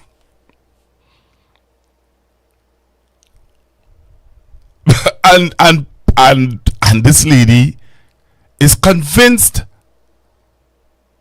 She has convinced herself that this can happen before Christmas. Really? Really? Let's see if you can get Mr. Saunders on the line. Let's see if we can get Mr. Saunders on the line. Hello, good evening, Mr. Oral Saunders. Comrade Saunders, you're live on Constructive Talk. Can you talk? Yes, for a few minutes, sure, no problem. How can I help? Well, I sent you a correspondent, a video. Yes. What are your thoughts? Last week, Monday, I had Mr. Manning on. He was the former minister in the Ministry of Finance. Mr. Manning would have taken us through the course of how this back pay and increase, how it happens. Mr. Manning said to us, I want to play it for you. I want to play it for you so that you can hear what he said. And you can say to me, yes, what Mr. Manning said to me is accurate, or they don't have to go through all of that. So listen what he said. Yes. Even if it was approved tomorrow morning, right? You still have to go through the work cards and time cards of every single public servant that is. Even if it was approved tomorrow morning, right? You still have to go through the work cards and time cards of every single public servant that falls under this agreement. That's close to 100,000 plus people, right? And it has to be done manually. You have to bring in people who are on vacation from the public service. You'll have to hire contractors, and they will have to work around the clock between now and then. I went through this 2 years ago. It was a painful process, and we still couldn't complete it by until about March or April, right? And that was 2 years ago. There is absolutely no chance of public servants receiving 10% before Christmas 2025. There's no chance of that, even if they agree tomorrow morning, which they have not and will not. And plus, besides that, there's no allocation in the budget for it. The government cannot legally make that payment without coming to Parliament to have it approved. It is not possible.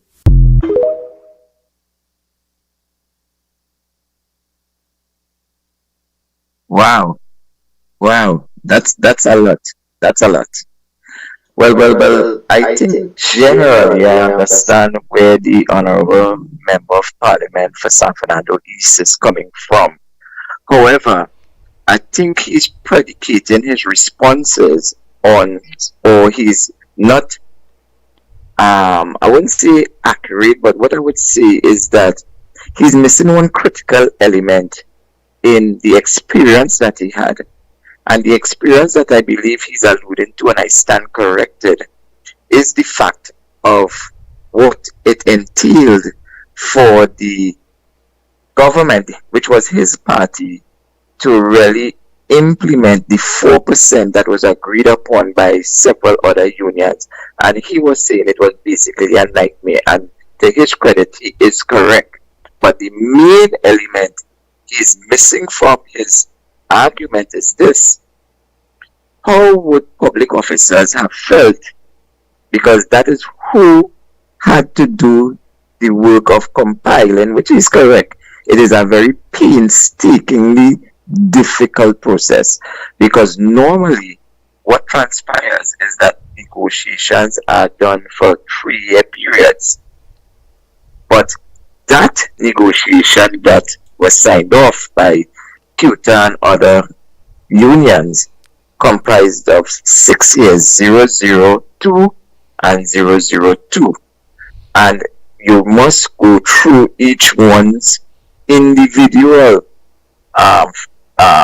HR records and payroll records with a fine-tooth comb to ensure that that person is paid the correct back pay and salary increase respectively. But getting back to the original point I was making, the point that I was making is how would you feel? Let me put it to you this way, Pastor Bull.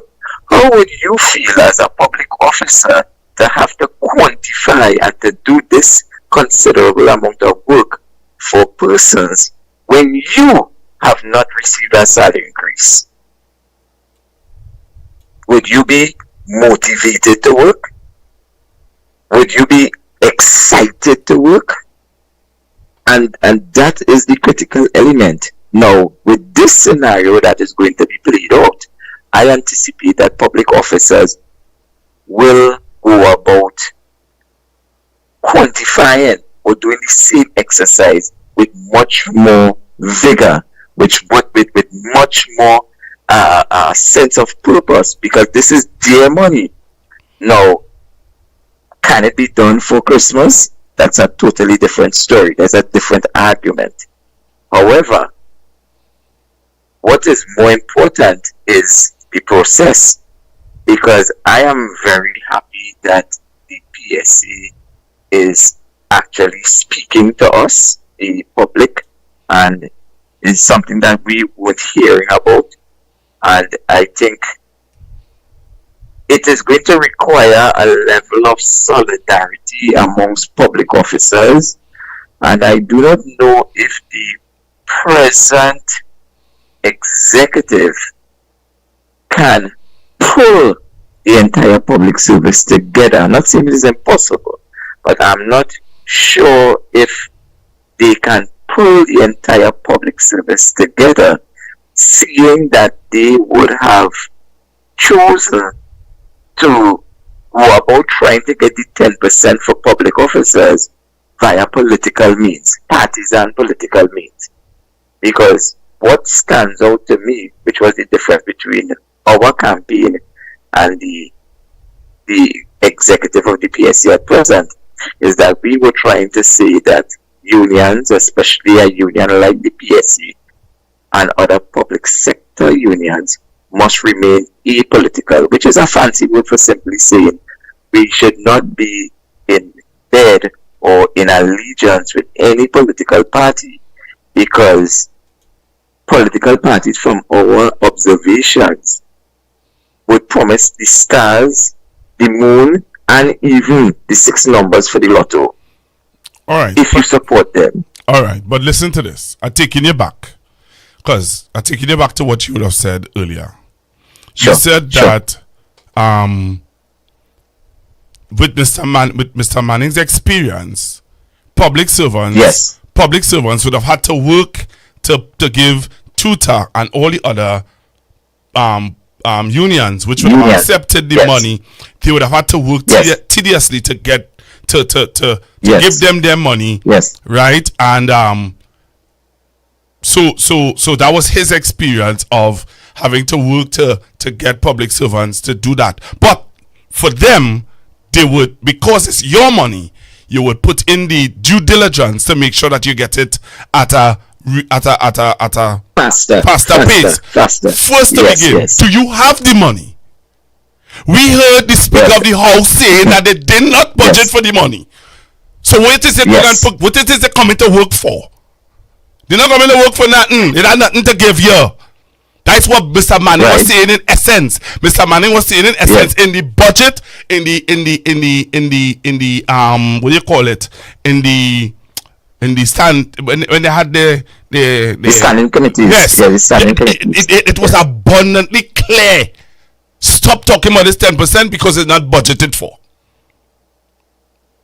The minister last week, when the media asked him about the 10%, and the CPO, because it was bandied about that the minister told the CPO to meet with the PSA, but the minister said something that Felicia did not hear.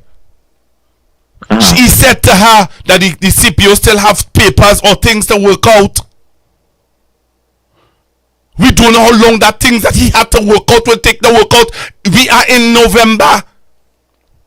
You will get back pay? You really believe? Why are you fooling the people to believe that you'll get the back pay? Well, it seems to me that we have to ask who's being fooled. But clearly PSA workers. But they mean the members, the membership. Let me play for you. Well, the members. Let me play for you what happened last week, because that news item was tonight. Yes. Because she is trying to now blame the CPO. CPO. Because CPO, yes. the minister say that the minister tell the CPO to meet with PSA, but the minister also said something that Miss Felicia is missing out on. And I am worried that nobody is speaking to this young lady.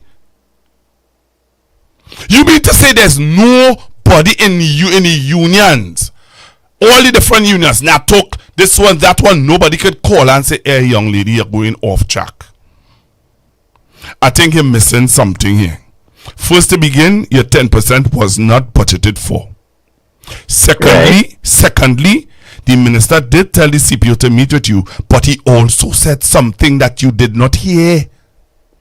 And I'm going to play it again for the national listeners to hear, and you, Mr. Saunders, because at the end of the day, somebody is taking that young lady to be a fool. Listen to it.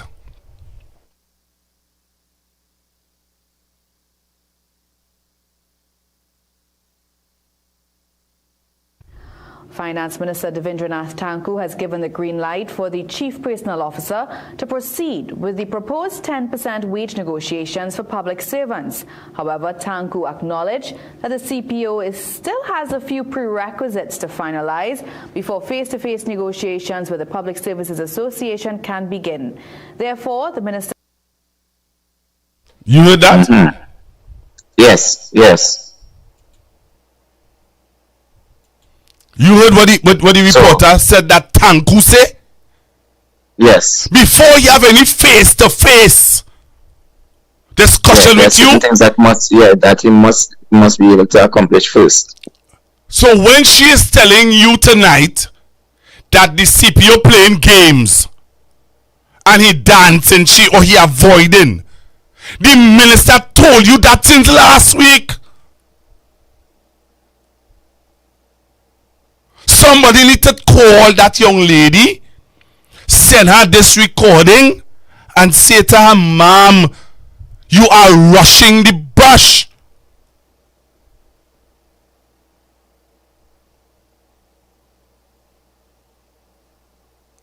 Mr. Saunders, you all are not looking good enough. As a union, I want you to listen to us, and you tell me if I'm wrong, Tell me if I'm going wrong or if I'm misunderstanding what is going on here, How could your union be so arrogant and condescending and so whatever? And the minister is not the CPO. The CPO can only respond to what the minister said to him. Correct. Well, the Minister of Finance is the CPO's principal, as we call it in industrial relations, and the CPO cannot make a move without getting the authorization or go ahead from the minister. The minister, who is the finance person of the government and of the country, will give the CPO the parameters in which he can engage with any union, not necessarily only the PSA, but with any union.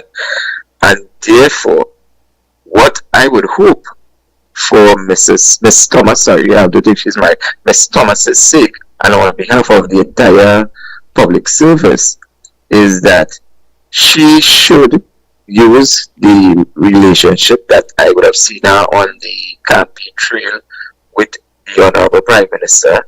And if it is she is having a problem with Mr. Tanku or the CPO, she should use her relationship that she has built with the Honorable Prime Minister to get that addressed. Because as you are rightfully saying, we are already on the 10th of November.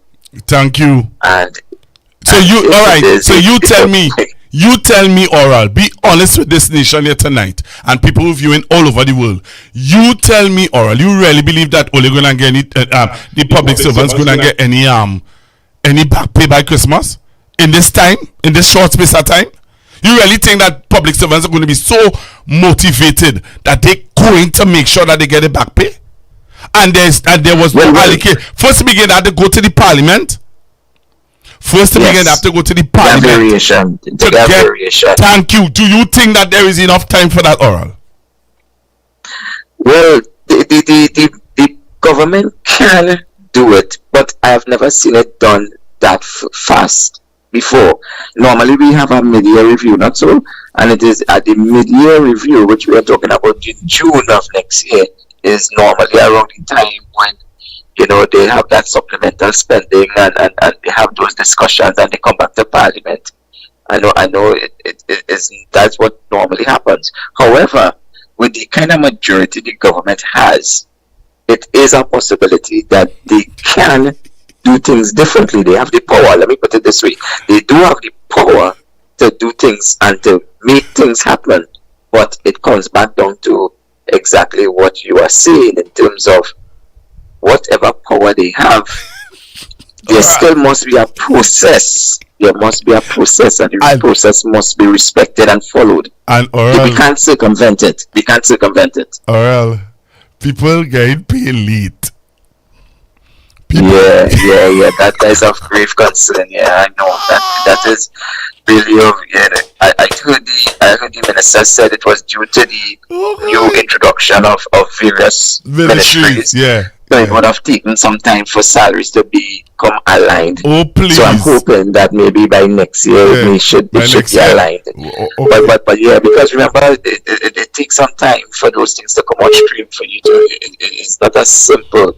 You know, people hate the government service because of the bureaucracy, but the bureaucracy really and truly is there to protect the nation's purse, because public servants are that protection, and we may find it very slow and very tedious, but that is exactly what they do. They go through things painstakingly with a fine-tooth comb to ensure that the state's resources are protected, and that is a very time-consuming process. I want you to talk. I want you to be honest and real with you, because let me tell you something.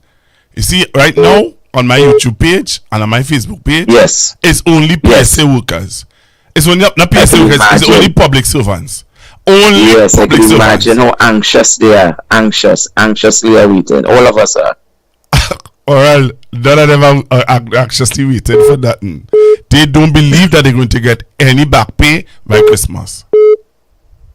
Well, that may be the reality, eh? The harsh and bitter reality. And that's what we need to tell the people, Oral. You have 2,000, you have close to 3,000 people listening to you, and they are saying, oh, what dream, Oral, telling me, this is not real. No. I am not saying you're dreaming. I am being real as well.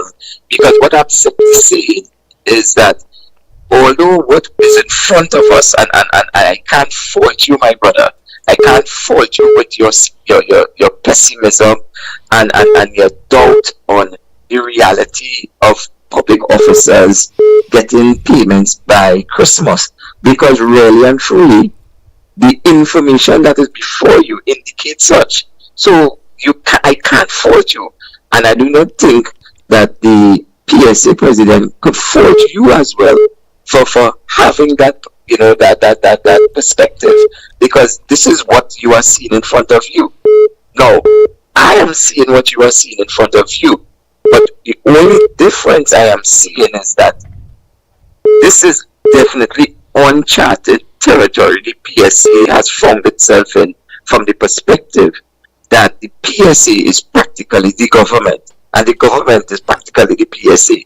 I have never experienced something like this before. And in addition to that, I am simply saying that the level of power that the government wields, they have the ability to do things that is also unprecedented and things that we have never seen before. They have the ability to do it, provided that they can do it. And that is a big differences. If it is, they can do it, but they do have the power to do things differently than what you would have gotten accustomed to in the past. So I am not selling dreams, but I'm simply saying the reality is the way it is looking. And then when you hear the president of the PSC based on what you sent to me a while ago, saying that she has not even met with the CPO as yet, it is cause for grave concern. I think it's reasonable for everybody to have grave concern. But the question is, how does this new president navigate, so to speak, through these just precarious position that the PSA has found itself in? You would have made promises to public officers and you would have made public pronouncements.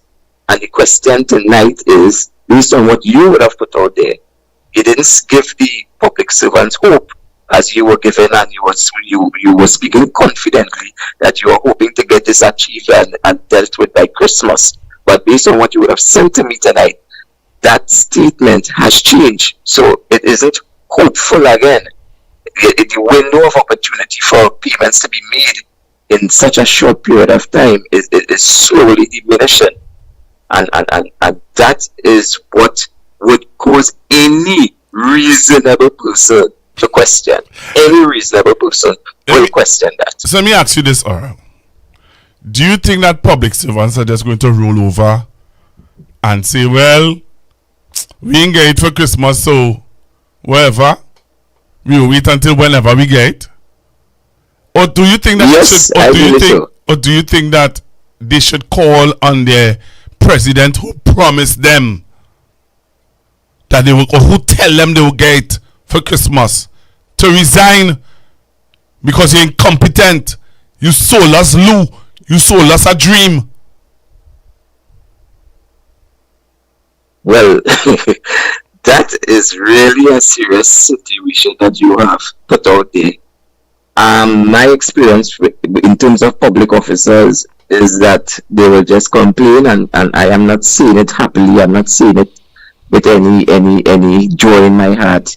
But sadly, we have the executive that the people voted for, so as they have continued to boast about, and they would have gotten the mandate from the membership to do what they're doing. And our history does not indicate that the PSA's president will step down because she did not fulfill this mandate that she would have promised or did it. That is not our history. So I do not anticipate her to step down. I do not anticipate the executive to shut down or step down either. And I do not anticipate public officers to do anything but complain. Well, listen to this video one more time and tell me how your confidence feel about this 10% by Christmas. Listen to the video one more time, Mr. Saunders, and I'm giving you an opportunity to share with you and to become by extension the world and public servants how confident you feel about getting this 10%. Cool? The back pay. Yes. The back pay by Christmas.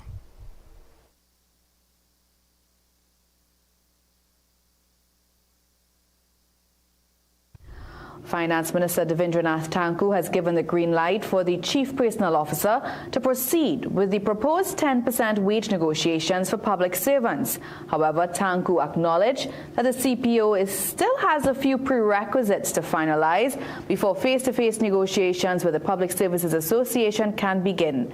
Therefore, the minister could not provide an exact date for negotiations to commence. However, PSA President Felicia Thomas is anticipating that the meeting with CPO Commander Dr. Daryl Dindial could happen within the next few days. So they were in the process of doing the calculations. I anticipate that probably by the end of this week, early next week, we should be getting a response from the CPO, but nevertheless, I will be following up with further correspondence. Thomas explained that the 10% increase will be split over 2 negotiating periods, meaning a 5% increase for the 2014 to 2016 period and another 5% for the 2017 to 2019 period. The PSA president said she is still confident her members will get their back pay by Christmas. Calculation should have been done for 4%. It is just a matter of adjusting the calculation already done to cater for 10%. So notwithstanding, the minister has announced to put an offer of 10%, we would still have to discuss distribution, whether it be 311. Meanwhile, Minister Tanku said he would be unable to provide an estimated cost for these negotiations as the process has to be completed first.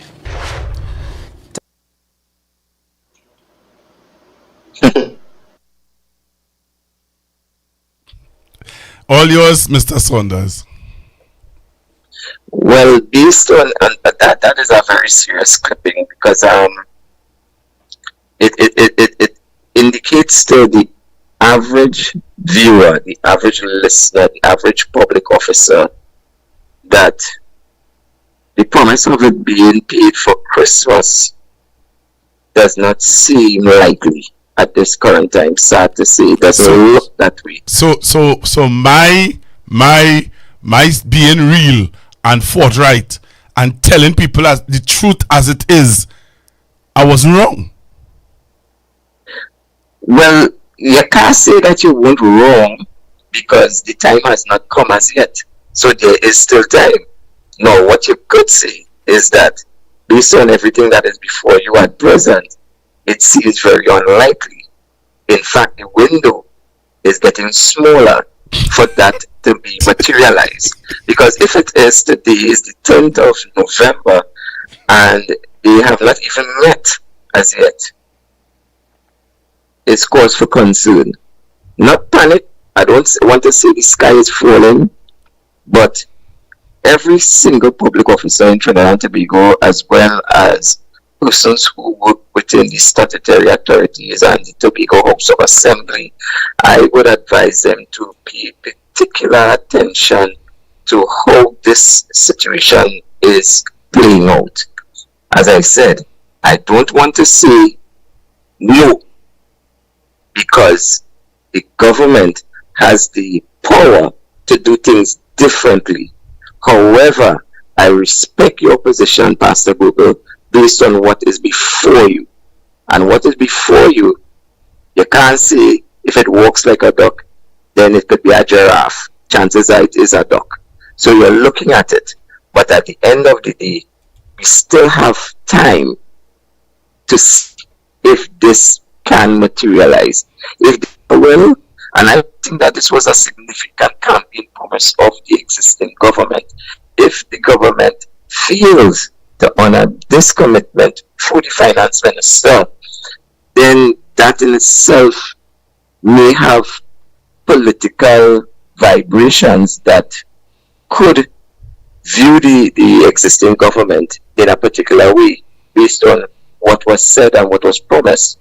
And with that being said, it would also place the PSA in a situation where credibility may be shaken to some extent. Hence the reason why I'm saying that we still have to give them some time to prove that they will come true, or prove that they can't fulfill the promise. But sooner or later, it all will be revealed. Because if it is by the end of this month, which is going to be this 1st of December, to do the calculations based on what the clip you would have said there, I think the PSA president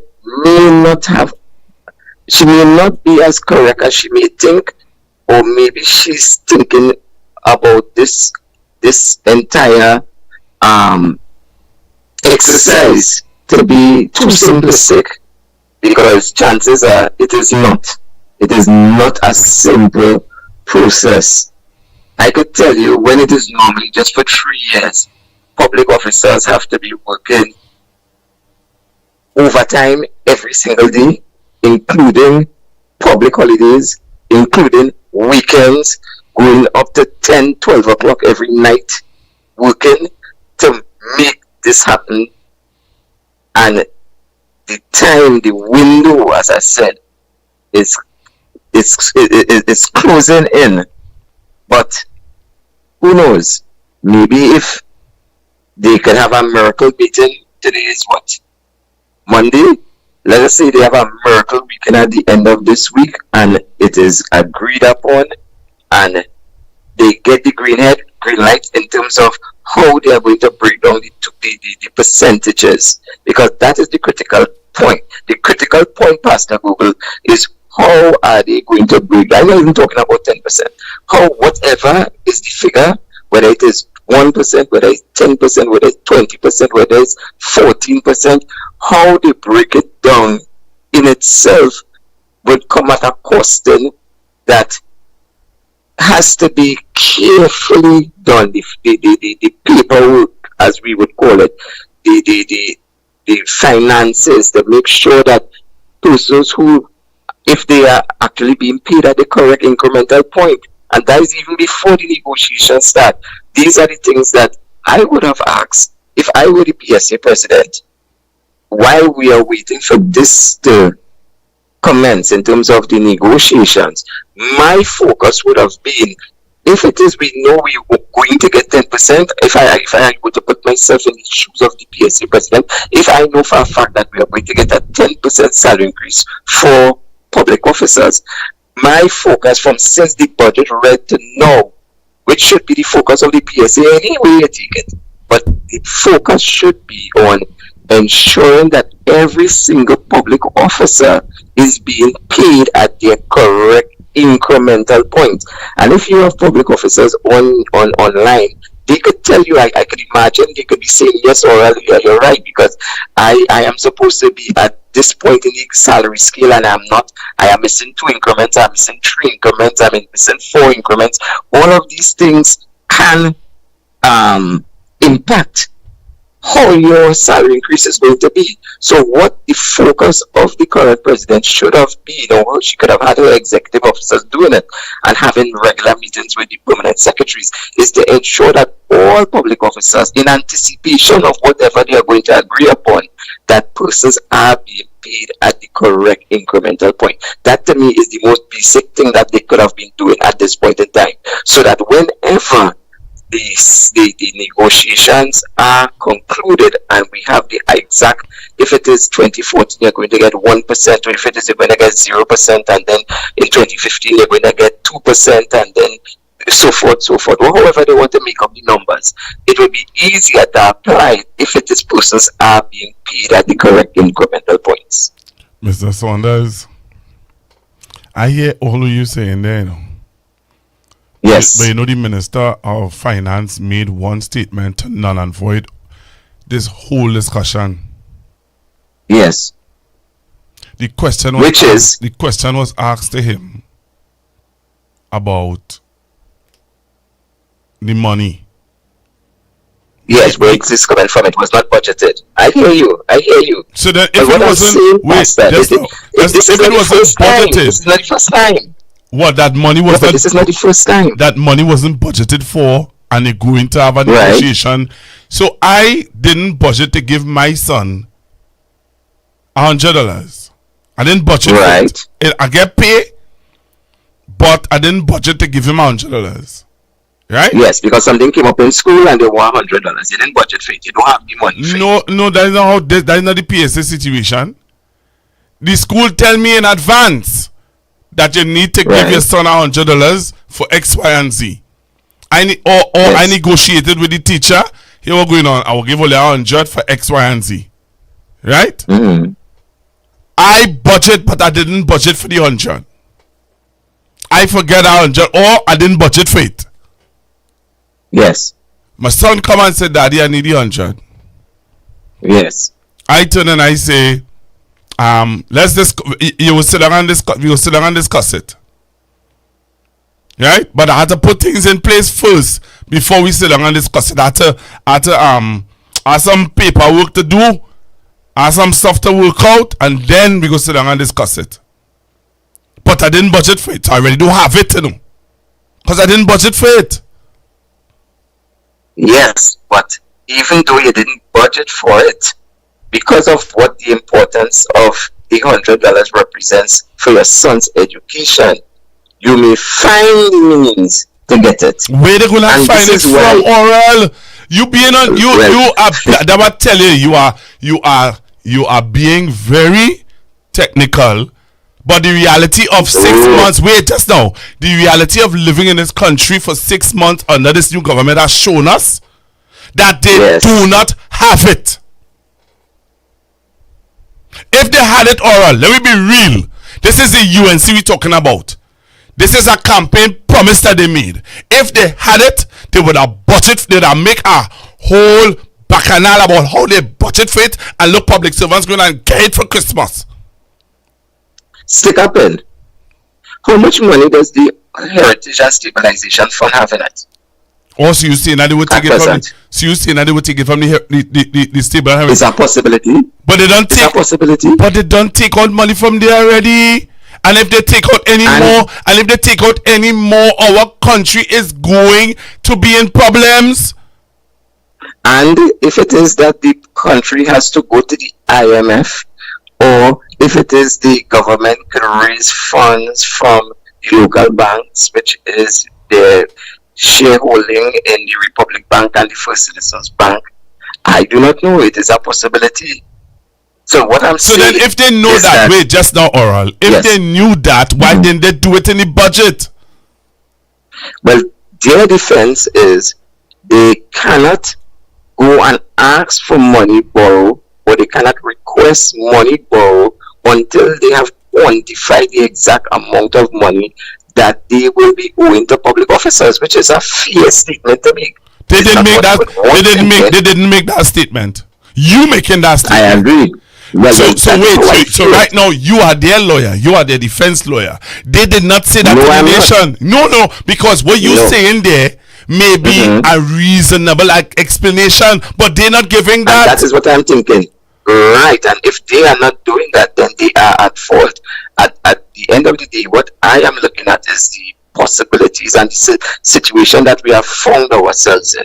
Now, I have always said, when I was doing my campaign, that I wanted to be reasonable, because I did not want us to pursue a percentage increase which would have impacted negatively on public officers, especially persons who are contracted and persons who are temporarily employed, that the cost for the recurrent expenditure and the cost to pay exorbitant percentage could cause persons to lose their jobs. But what I'm saying to you, Pastor Google, is that that argument, that reasonable argument that I was putting forward to public officers was rejected. Yeah, but listen they did not want to hear that argument. Yeah, but listen to this. They said they wanted 10%. Right. So listen to this, oral. We are seeing now the effects of what this 10% could do to the economy.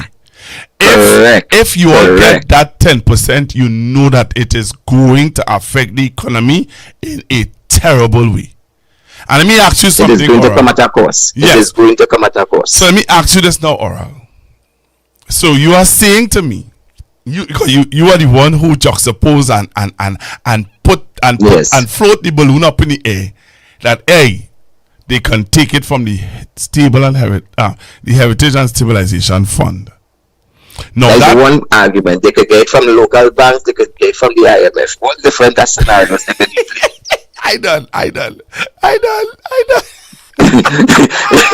Because it isn't as you one the facts are, and we could hold on to the facts that you are saying. The facts are based on the budget that was presented. There isn't that money, although we don't even know what is the quantified amount. There simply isn't a dime put aside for this. Can we agree on that? Yes, there's no money put aside for this. Right. Good.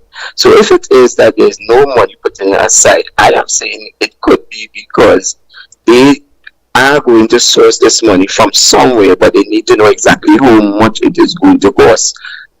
Now, it could be that they're going with something else, because I would have heard, I think just over the weekend, the government announced some grand plans for some new prisons and so forth, and a new border speed. There isn't any money and there isn't any money for it as well. No. So this is what I'm saying. They know what they are going to do to make that a reality, if at all it is to become a reality, if at all. So similarly, if it is that the Prime Minister is on record, she is on record, let me make the point, she is on record for saying that she's going to make it happen, she's going to make it a reality for public officers, the 10%. I paid very close attention that the 10% is not for one period, but is now being said it is going to be for 2 periods. So it's going to be for 2014 to 2016 and 2017 to 2018. So that is 2019 is that's a different argument we're talking about there. So they're going to collapse it into 2 periods. Where they get the money from and at what rate they may have to borrow it, or another possibility is that they could sell state assets too. Or then people don't know state assets. Even No. They're not going to sell it to us. What do they sell it to raise money. You never could tell. You never could tell. You understand? I know one of the things that the government did back then, years ago, under the previous government, is to... No, in fact, I think it was a UNC government. It wasn't even the PNM. They had the IPO for FCB, in which they made public shares available, and they were able to raise significant amount of funds. So what I'm simply saying, Pastor, is that the people who you talking about, listen to me. The People's National Movement had set up something called the NIFT program. When they had to pay when they had to pay the bill, the back pay that the UNC had left for them in 2015. Yes. You remember that? The PNM had to find the money. Correct. So they had to go and out. They found it. They found it. But how did they find it, Oral? Or you think we don't have to pay back that debt? Of course. This is why I'm saying to you, Pastor, why I was more conservative in what I was saying to public servants during the campaign. There is a school of thought that if it is, I want to help people, I will speak the truth to them, which is what my campaign was based on. But if I want to help myself, I will tell people what they want to hear. And that was the biggest difference. I chose to speak the truth to the people based on the figures that were before me. But with that reality done gone, as I said, the people rejected that. But any government, especially a government, I'm not just talking about Trinidad, I'm talking about any government that has this type of majority in terms of the power they wield in the parliament, they could do things that is unprecedented, and that's all I'm saying. I'm not saying they're going to. I'm simply saying it is a possibility. Even if they were to call, even if they were to call an emergency parliament session, and decide here what's going on, we're going to take money from the Heritage and Civilization Fund to pay public servants. Yes. Or you think that the public servants have enough time?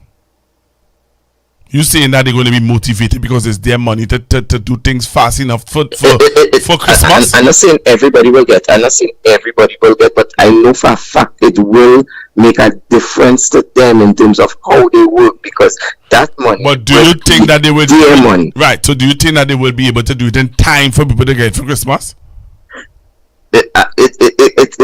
It's very small, very slender that they could pull it off for every single person, which in itself going to cause a bacchanal, because some people will get and others will not get, and that will cause some form of disquiet amongst the people.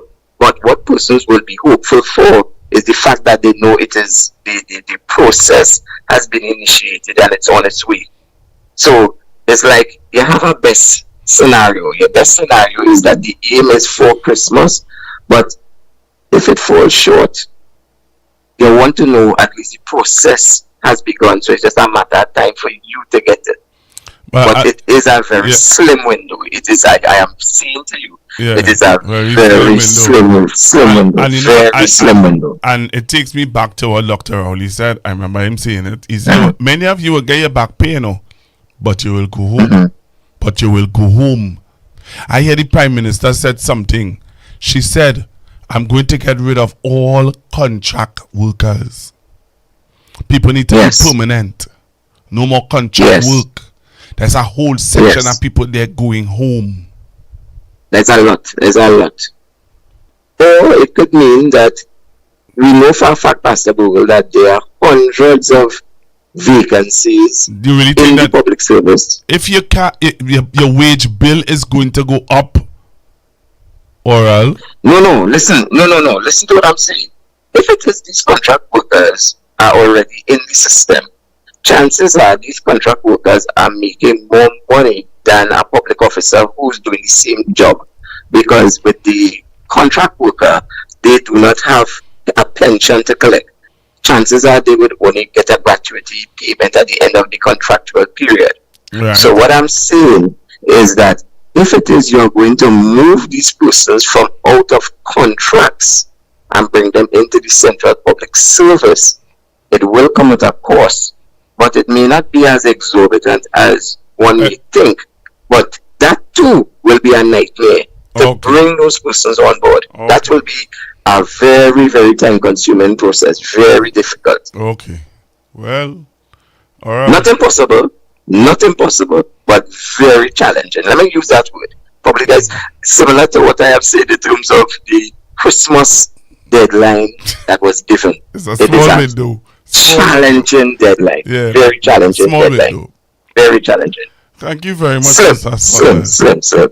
Thank you. It was always a pleasure talking to you and your wide listenership. I hope persons would have accepted what I have said. I know persons may not be in total agreement, and I accept that. But at the end of the day, I try to speak the truth based on what I see, because my intention is always to help the people as opposed to help myself. So I will not tell persons what they want to hear, but I will tell them what is a possibility, what is the scenario that I see. So I am not pessimistic towards the deadline, but I'm simply saying it is a very challenging deadline as time is elapsing, and then hearing the PSA president tonight make those statements, it doesn't give me comfort. Let me put it that way. It actually raises an eyebrow too, because now you are not as hopeful as you were. That level of confidence she would have spoken about when it was announced in the budget that they given the 10%, and she's expecting to be around the table within a few days. That hope, that positive outlook is no longer there. She is not giving that out anymore. So there is a lot of work that has to be done by all these stakeholders to make this a reality, which is an extremely slim window to fulfill. All right. Thank you very much, Mr. Saunders, for taking my call. Most welcome. Most welcome, my brother. Have a great night, and listeners, have a wonderful night as well. All right. Thank you very much. In 5 months, this UNC government has withdrawn $1 billion $1 billion from the Heritage and Stabilization Fund. In 5 months of being in office, they've taken out $400 million from our reserve accounts at the central bank. They have taken out $600 million.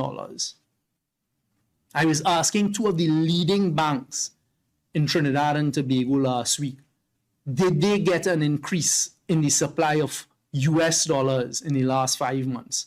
The unequivocal answer was no. So where has that US $1 billion gone that has now dropped our foreign reserves and our import covers to almost 5 months? And when we go below that, we will end up at the IMF according to the formulas. We're coming. Oh. We're coming.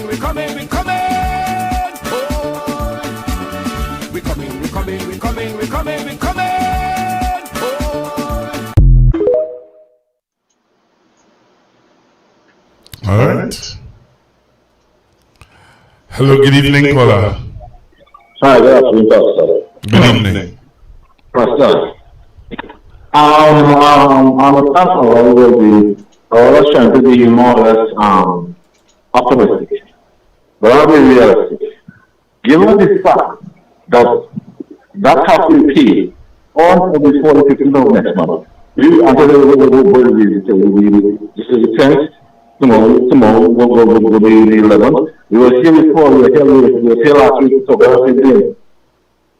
Pastor, So I mean, all some folks are trying to be optimistic and trying to focus ugly. But at the end of the day, we are being realistic, not optimistic, realistic. And he said, I mean, he began some rather requests and rather, I don't really more or less argue it because you can't tell me you want to go to the serious fund to pay back to you. What is going to happen with recurrent expenditure? Well, how are you going to pay that? So they don't take a billion already out that fund and no and care home for it. You want to go there again? So I mean, I am being realistic. I am not seeing. We were here last week. Me, you, and the former minister, no senator, not so pastor. Yeah. Hello. Yeah, we were here last week. So I wouldn't repeat everything we see, but we all know this will happen. What is Gil now doing there? She coming to more or less train the towel and blame the CPO. They cannot blame the CPO because at the end of the day, Tanku is the CPO boss. So you can't blame the CPO. Don't blame the CPO. You see, what does the Gil do? The minute, and I same thing with people saying, you can't, what happened to the union? You can't show your cards to one party, wholly and solely, and you more or less showing your cards to one party because at the end of the day, politicians will disappoint. So, when this one time really bother and say 10% go paid, I see the picture she how time cool, and they come out, he came a week after and he's standing and say there's no money out there for that in this particular package. So why announce it if you're not even paid? Games, I don't know how this deal has seen to the games. And like I say, I mean all is being optimistic and saying, but realistically that can't happen because he gets according to Mr. Martin, Brian Martin, they can work from now until long because that's still not going to happen. It will not happen and it's being real. All right. In 5 months, this UNC government has withdrawn $1 billion $1 billion from the Heritage and Stabilization Fund. In 5 months of being in office, they've taken out $400 million from our reserve accounts at the central bank. They have taken out $600 million. I was asking two of the leading banks in Trinidad and Tobago last week, did they get an increase in the supply of US dollars in the last 5 months? The unequivocal answer was no. So where has that US $1 billion gone that has now dropped our foreign reserves and our import covers to almost 5 months? And when we go below that, we will end up at the IMF according to the formulas. We coming. Oh. We coming. So I'm taking your calls on 323-0576, 323-0576, 323-0576. That is the number to call in. Share your views. What is your view? You heard Mr. Oral Saunders, PSC. What is your thoughts? Hello, good evening. Hello, good evening, Pastor Google. Yes, sir. Pastor Google, that gentleman that you just had a lovely discussion with. Everything was spinning around like a record. And if you have back to, at the end of the day, they had to find the money. And he suggested the HCF or IMF. So, I don't know. It seems like these people are not considering country first, you know. So, next time, I think I should introduce somebody else other than that guy. Because he he was spinning around. Okay? Alright. Maybe I should probably maybe I should talk to Jennifer Frederick. But anybody else but that get chopped. So, and with respect to Ms. Felicia Thomas, I think the best thing for she should do, step down, resign, go into Tobago, campaign with Mr. Weston Duke, and what else is going on? I hear Mr. Weston Duke kiss and make up with Fally, so may know if he joined TPP. So maybe she should go and Tobago and campaign. So that's the next step, Google. Alright, thank you very much. Even if it was approved tomorrow morning, right? You still have to go through the work cards and time cards of every single public servant that falls under this agreement. That's close to 100,000 plus people, right? And it has to be done manually. You have to bring in people who are on vacation from the public service. You'll have to hire contractors, and they would have to work around the clock between now and then. I went through this 2 years ago. It was a painful process, and we still couldn't complete it by until about March or April, right? And that was 2 years ago. There is absolutely no chance of public servants receiving 10% before Christmas 2025. There's no chance of that, even if they agree tomorrow morning, which they have not and will not. And plus, besides that, there's no allocation in the budget for it. The government cannot legally make that payment without coming to Parliament to have it approved. It is not possible.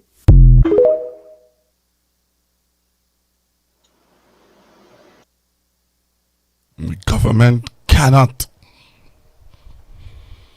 Mr. Malingsi, it is not possible. What say you? The number to call 323-0576.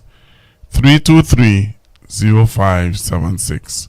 323-0576. You can call me now. I will take your call. Yep, take your calls on that number. 323-0576. 323-0576. Hello, good evening, sir. Good evening, Pastor. How are you, sir? I'm a little disappointing the interaction with Mr. Saunders. What did I do? No, in Mr. Saunders, not you, Mr. Saunders' responses. Because he was being diplomatic and trying not to, trying to keep, I guess, trade union solidarity together. And you see that the problem that we have, right, with people in positions who wish to offer themselves as alternative and so on. You gotta tell people the truth. And don't talk about you don't know. He is quite aware as a career public servant and somebody who has been through the situation of how these things go. Right? Because the fact of the matter is the minister's language was right clear. And like I iterated on others who are familiar with the process. The prerequisites will have to go through the motion is directed from the General Council to the negotiating team of the PSA to go forward and accept 10% over 2 periods and also make it a negotiation that would take place in time for certain things to happen. And remember the basic salary increase, not that all there is to be dealt with. You have issues of COLA and other allowances that they enjoy as well. You understand? And it's not like you do everything together in a lump. That is a item by item, and you must have agreement, right, to go forward. And I am saying that when people in position like Mr. Saunders was who are, they should speak the truth. The truth shall set you free, right? And not try to hedge the bet and sound like if it's a wait and see. It's a wait and see, yes, but remember that wait and see with people whose salaries have been out since 2013. That is the average public servant. You understand? And there's nothing wrong in telling people they were sold a dream. And he should have been able to do that. So that is where I'm disappointment with the conversation you all had tonight. Take care, Pastor. Thanks for the opportunity as usual. Thank you very much. Thank you very much for calling in. Right. You taking your calls. What is your view? What is your view? You heard Mr. Saunders. I'm gonna try to get this other guy. What's his name? What's his man name? Forget his man name now, yes? I tried to get that other guy number and hear his view. But I'm taking your calls on hello, good evening. Pastor Google. Hi. I'm listening to the discussion. If you borrow money to give public servants back pay, we are talking about thousands of public servants, right? Yeah. After you give them that back pay, where are you getting money from to continue paying them every month? Yeah. Nobody is thinking about that. Because you have to pay them this increased salary every month. So you must have to have that money there somewhere to pay the public servants for maybe the next 2 years or 3 years. I don't know if people are conscious about that fact. Thank you. Thank you very much. Well, they think it's our money, you know. That people in this country believe it's our money, you know. That people who believe it's our money, them politicians and them lying to we, it's our money they. Hello, good evening. Hello. Good evening, sir. Yeah, you see, this government, the whole approach is governing is very questionable. They're not asking questions in Parliament. When the opposition asks them questions, they not answer, and then the speaker now intervening and want to answer. So the members of the government on the government side, he's supposed to be neutral. All he has to do is work as a chairman. I'm not getting involved in like he wants to answer for the person, for the government members. That will ever happen in Parliament. So he are not breaking the rules. You understand? And with it, this money, the government, this government take out $1 billion. You know what is $1 billion? You get real money. You understand? And they ain't telling nobody. The point is, they ain't telling nobody. When you ask them a question about it, they're not giving you an answer. They're very secretive. So you have to ask yourself, I mean, it's very frightening in terms of you have a government, you understand, working, you're supposed to work for the people, and at least when they ask you questions, I mean, people want to know what to do with $1 billion, they're not answering. So they can't be trusted. The whole campaign was deceiving people, and the whole campaign was deception. And now that they know when people asking them questions, they just not answering the question. You understand? And it's a very sad state of affairs you have in this country today. The place is a total mess. You understand? They're not number one, they ain't giving the PNM constituency the type of money they're supposed to have to deal with the different PNM areas.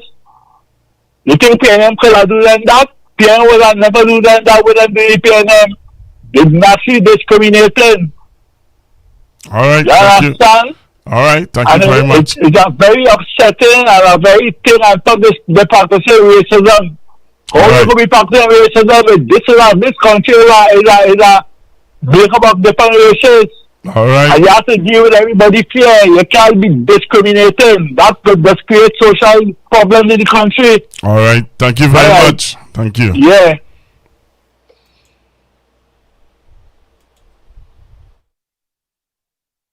Minister gave the answer that there is no 10% agreement. There is no need to make an allowance. The minister gave the answer that there is no 10% agreement. There is no need to make an allowance. The minister gave the answer that there is no 10% agreement. There's no need to make an allowance, that the negotiations have not started. Exactly. If my memory serves me correct, the minister had even further gone into particulars to say that the percentage increase, which may or may not arise from the negotiation, is a matter entirely beyond his purview and lies solely within the bailiwick of the Chief Personnel Officer. Correct.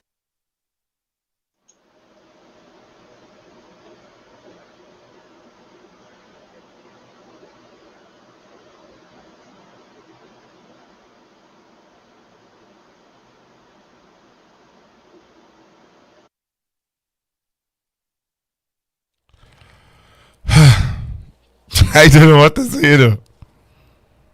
I don't know what to say. It's 10:52. Taking your calls on 323-0576. 323-0576. That is the number. If you wish to call in and share your view. This number is only for tonight only. For tonight only. So if you wish to call in, you can call in now. Share your view. What say ye? What say you on the matter? I am totally, I don't know.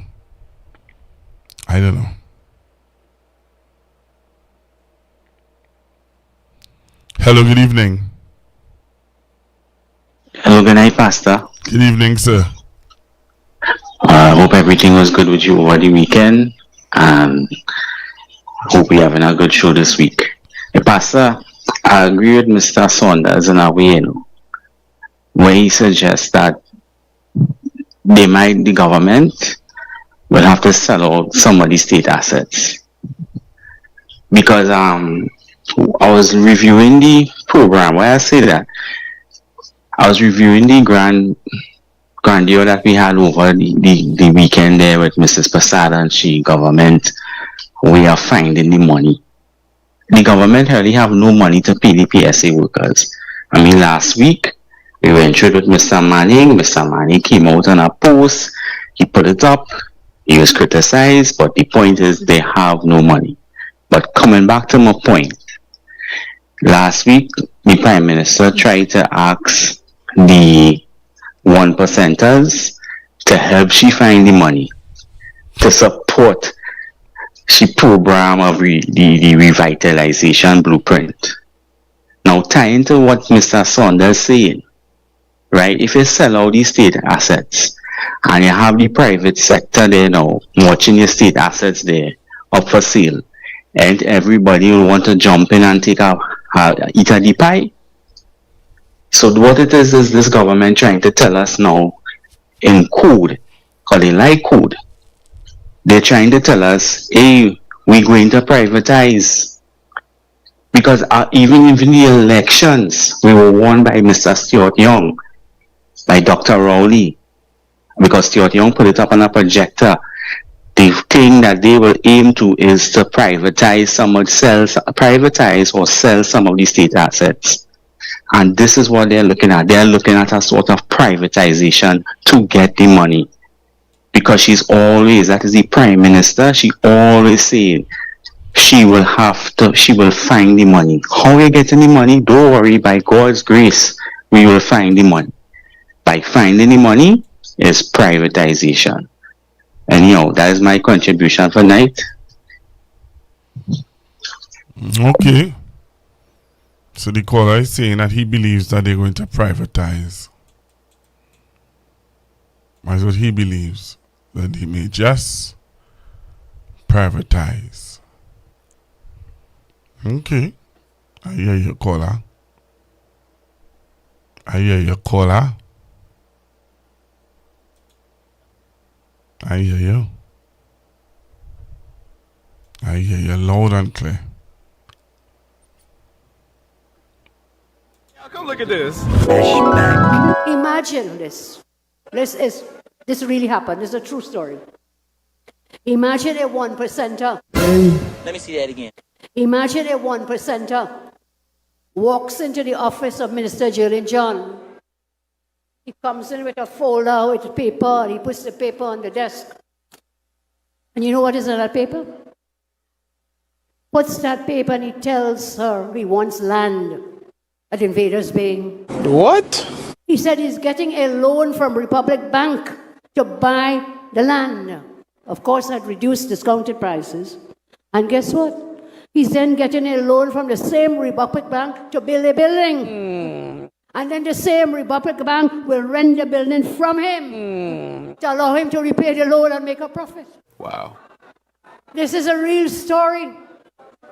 That is what has been happening in secret behind closed doors under the former regime. Thank God you put us into office so we can expose them for their dealings. A few moments later. But oh God. All you're not making it make sense for me. I want all you to make this make sense, please. Business News 2 economists are warning that the latest Standard & Poor's rating indicate that the 2026 budget needs to be put on a path towards sustainability. More in tonight's Business Watch from Keisha Colessa Alonso. Trinidad and Tobago's economic buffers are wearing dangerously thin. This from economist Dr. Marlene Atz, who gave her take on the latest Standard & Poor's rating, which moved the country's outlook from stable to negative, warning that TNT's credit rating could be downgraded as early as next year. S&P has cited weakening government finances, declining oil and gas output, and sluggish economic growth as key risks. According to Dr. Atz, this country has never truly broken free from its dependence on oil and gas. The Standard & Poor's rating that was released on September 25th is yet another warning that our safety nets, our buffers, our economic buffers are thinning. Fiscal gap is widening, evidenced by increasing fiscal deficits, and our foreign exchange reserves have been slowly declining. Also commenting on the S&P report, economist Dr. Valmiki Arjun says, So against this backdrop, the upcoming national budget takes on an even greater significance. We know that a fiscal deficit is unavoidable, but the structure of that deficit is going to determine whether it is viewed as a weakness or as a strategy. So by front-loading productive capital spending like infrastructure, technology, logistics improvements, while at the same time tightening the oversight to cut wastage and leakage from our public spending, the government can use the deficit as a bridge to higher long-term growth. Speaking to reporters outside Parliament on September 12th, Prime Minister Kamla Persad-Bissessar had said there will not be a balanced budget with expenditure outpacing revenues. She also noted that the country would have to find creative ways to supplement those revenues. And now for a look at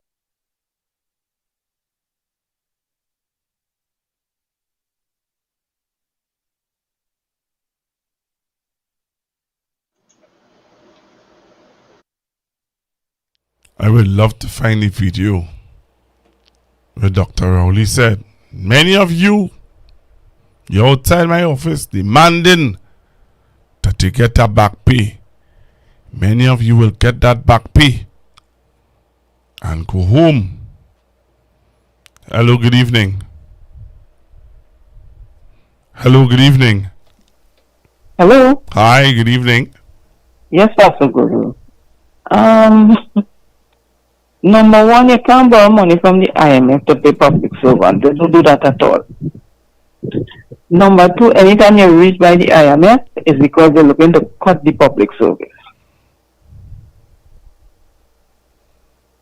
And you see, public servants, the young ones now, they don't know the history that we the older public servants went through. When Mr. Chambers had promised us 6%, people said no to 6%, they went on Mr. Chambers, they say he don't say all kind of things they say about him. And they went and they voted now 33.3. Well, now had promised us more than 6%, but when now it came in, they cut the salary by 10%, they take away your COLA, they stop increment, and they give us VAT. People lost their house, they lost their car. Some even lost their family. So you have to be very careful with politicians when they're promising you, you know. You see, the young people now don't understand it, and as I tell you already, public servants don't really care. If they get it for Christmas, they ain't care. They get it for New Year's, they ain't care. They get it for Carnival, they ain't care. They just don't care. Nobody is going to come out and get on with public with the lady name Felicia or whatever she name is. They just have a few militant public servants. You know. The majority just don't care. If they get it 10 years from now, that ain't nothing, they just don't care. So I'm telling you the truth. That's how public servants operate. They get paid every month and they good. Hmm. Yeah, they don't really care about nothing. Wow. I spent more than 40 years in the public service, so I could tell you. They don't really care. The deductions going to PSC. And when it increase, they don't even know it increase. It just go in. They used to pay $10, they pay $25, they go to $50, they go to $100. That means no that going there. That means all they want is they get a pay slip, to that in a corner. Yeah, so I tell you, it doesn't matter with them. If they get it, they get it. They ain't get it, they ain't get it. But you see, the PSA president would like to get it because a promise that she made to her supporters. But they make no difference to them people, no boy. All right, Pastor, good night. Have a good night. Thank you very much. Oh, you hear that, right? Oh, you heard that? Me, boy. I learned earlier. Do not raise your pressure for these people. Hello, good evening. Hello, Pastor. Pastor, I didn't mean to call it.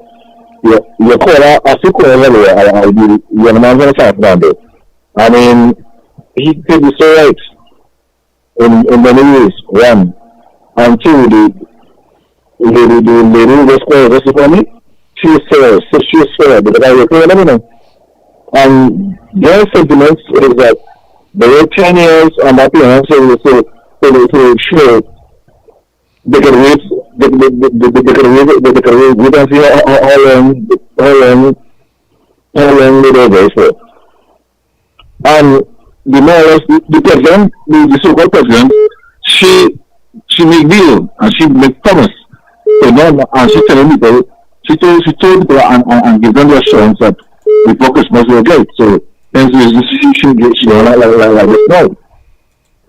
But like I said, the young man who was on he is strongly right.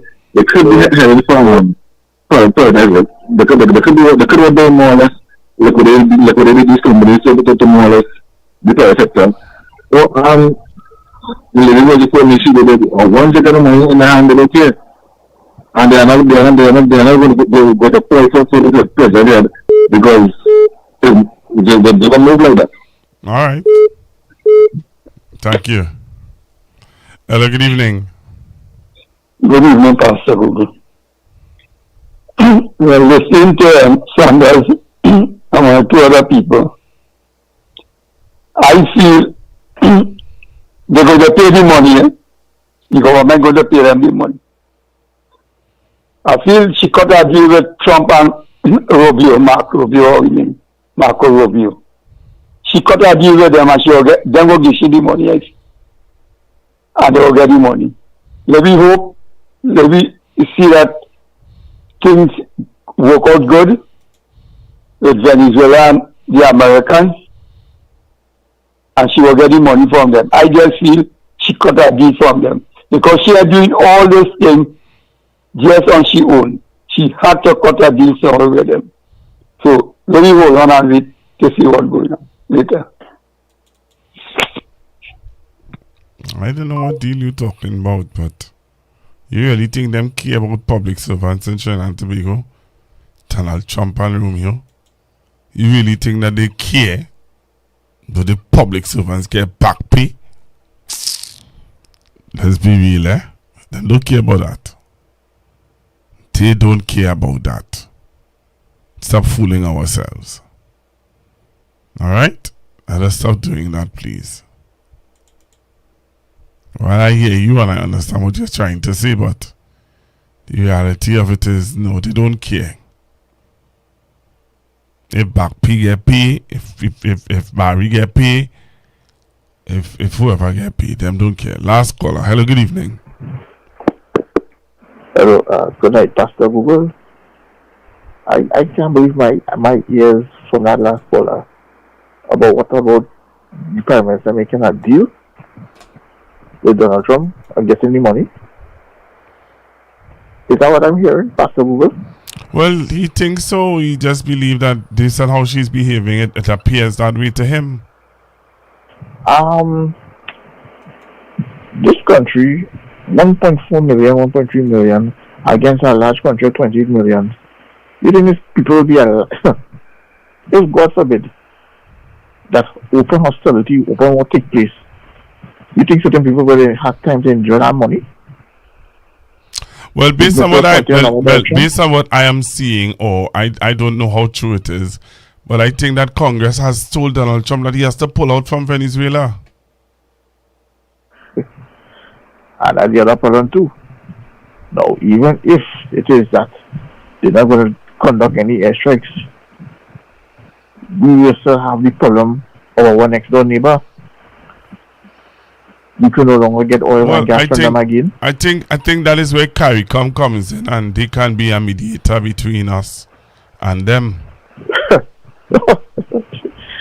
I think knowing Mr. Maduro, Mr. Pastor Google, she is non grata. There are to somebody else other than she and her government. You have a good night, Pastor Google. Alright, same to you. Same to you. Well, I don't know. I just making suggestions, eh? I'm just making suggestions. But I'd really like to find that video with Dr. Rowley saying, many of you will get your back pay, but will lose your jobs. That's the reality of it. That is the reality of it. Many of you will get your back pay. Anytime I find that video, I'm playing it here. Anytime you see I find that video with Dr. Rowley saying, many of you will get that back pay. And I don't think people believe that or understand that. Based on our situation. Yep, based on our situation. I don't think a lot of people understand what's going on in this place. But the reality will hit home very soon. For some people. Very, very soon. The reality will hit. You know what I'm saying, told you? Very, very soon. Games that are being played in this place. Games. Games, people, on games. But all unfair games has play over. You remember that MSB Sasa? It will be sad as if, or not sad, it will be amazing as if for the local, they lose Sandy Grande, they lose Shogunas, they lose Sandy Grande Shogunas, and somewhere else. And that will be a wake-up call for this government. You know what I'm saying, told you? That will be a wake-up call for this government when they lose those areas. You know what I'm saying? Yeah. That's what I feel will happen. It will be a wake-up call. But anytime you see they win those areas, They believe that whatever they're doing, people are comfortable and happy with it. Right? Anytime you see they win, San Fernando, Port of Spain, and them kind of thing, they ain't gonna change. They're not going to change. You know what I'm telling earlier? So, recapture and Tobago. But I want to ask people, spend some time in prayer for the PSA president. You know what I'm saying? Spend some time in prayer for her.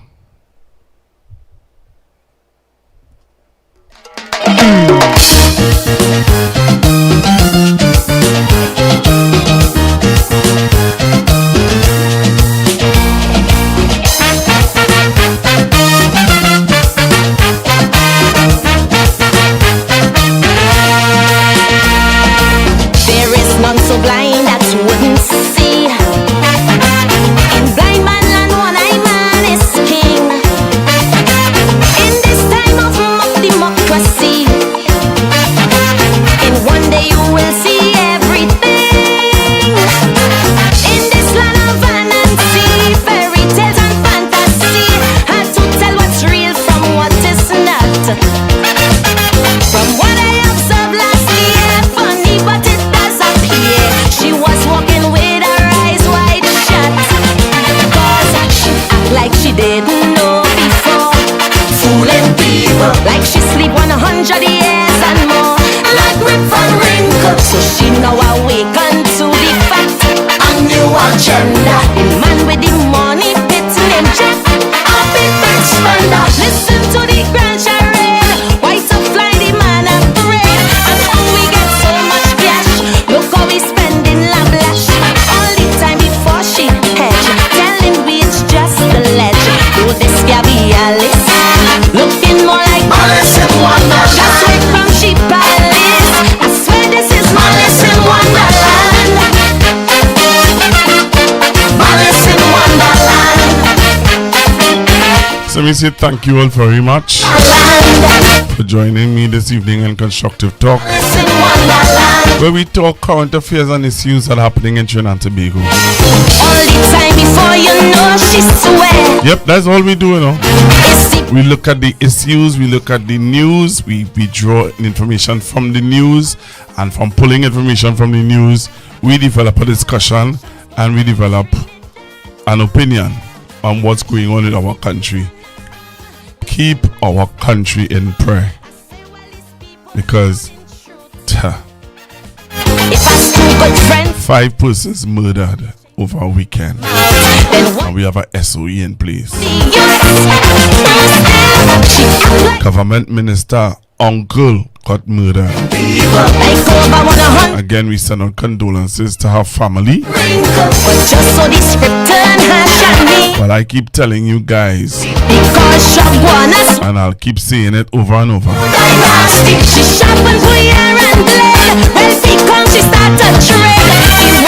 this country is run by a spirit,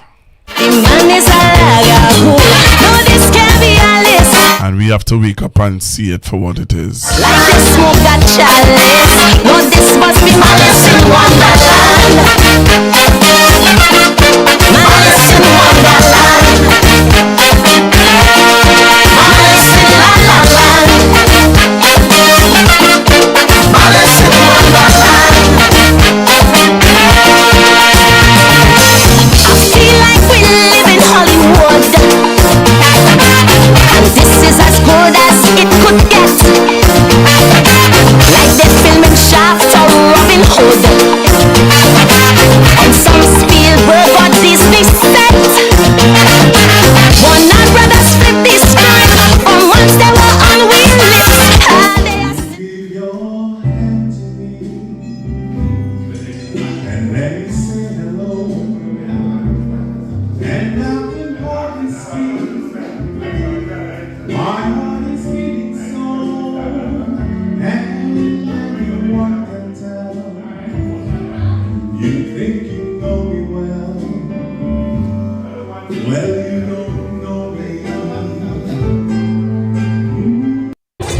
Hey guys, I am Nigel O'Connor, a singer for all seasons. I am that voice that moves you for every occasion. I am that voice that celebrates life moments one note at a time. I am Nigel O'Connor. You can contact me at 783-0054 or 754-3154. And oh yes, that's me singing in the background.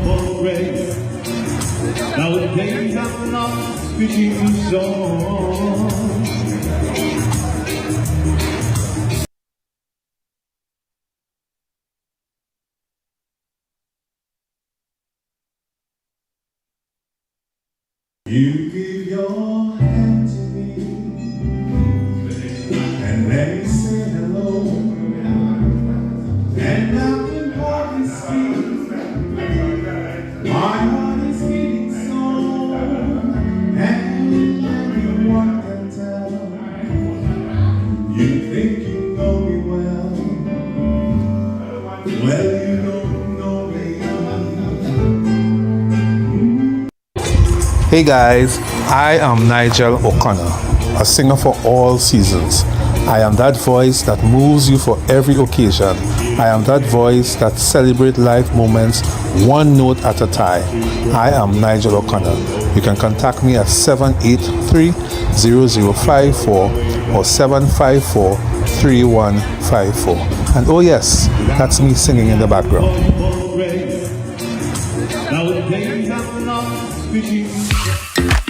I recall more than 3 decades ago, a senior telecommunications manager, let's call him Michael. And Michael was assigned to the task of presenting the government's position at a regional conference.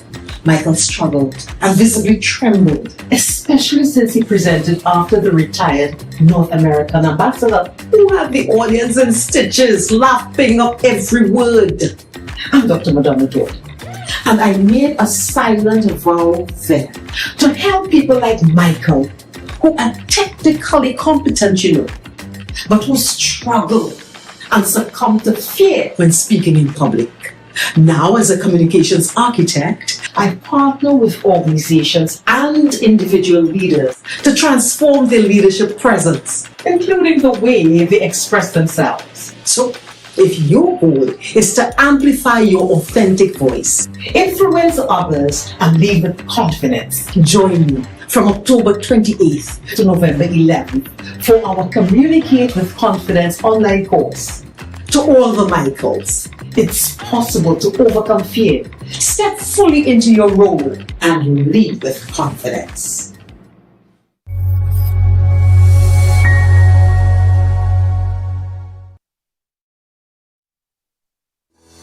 During our 3 weeks course, I gained a lot of knowledge and insight on how to communicate with confidence using the different techniques and skills taught. Another thing that resonated for me is the fact that the same way singers prepare their voice, increase their lung capacity by eating healthy, doing the necessary breathing exercises, is the same way someone who is going to present should also prepare their voice.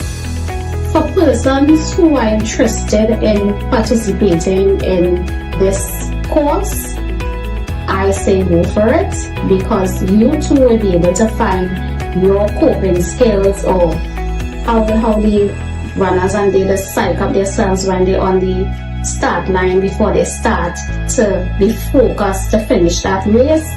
You would be able to find your coping mechanism.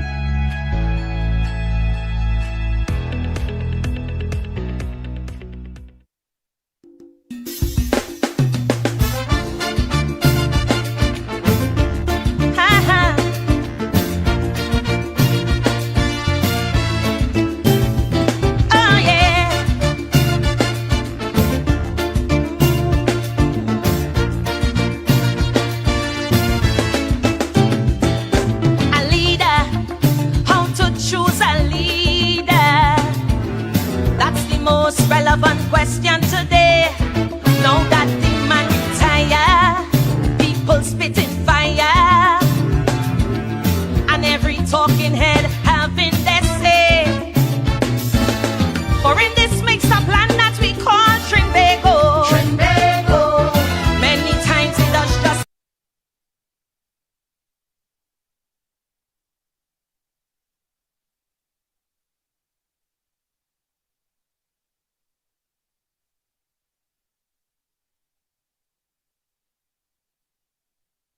Information provided by the speakers and/or presenter on Facebook and YouTube is for general informational purposes only. All information is provided in good faith. However, Constructive Talk makes no representation or warranty of any kind, express or implied, regarding the accuracy, adequacy, validity, reliability, availability, or completeness of this information.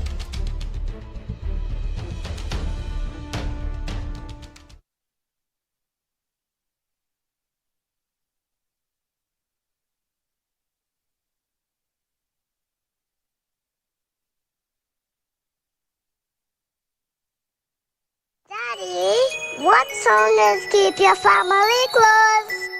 Fall in, fall in, fall in. Oh yeah, fall in. Lord, family.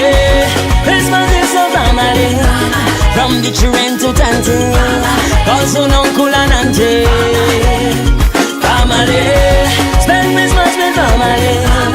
Keep your family close. Life will be sweeter than candy. Well, let me hear you sing. Oh, dulce caramelo, dulce caramelo, dulce caramelo. Es la vibra. Dulce caramelo, dulce caramelo. A cada niño necesita una familia. A cada niña necesita una familia. No podemos olvidar a la familia. Respeta siempre a tu familia. Are you used to play with them in the rain and catch bobbing down in the drain? And when you catch yourself on that strain, them at your back again and again. So much a mango surely climb. With them you spend so much of your time.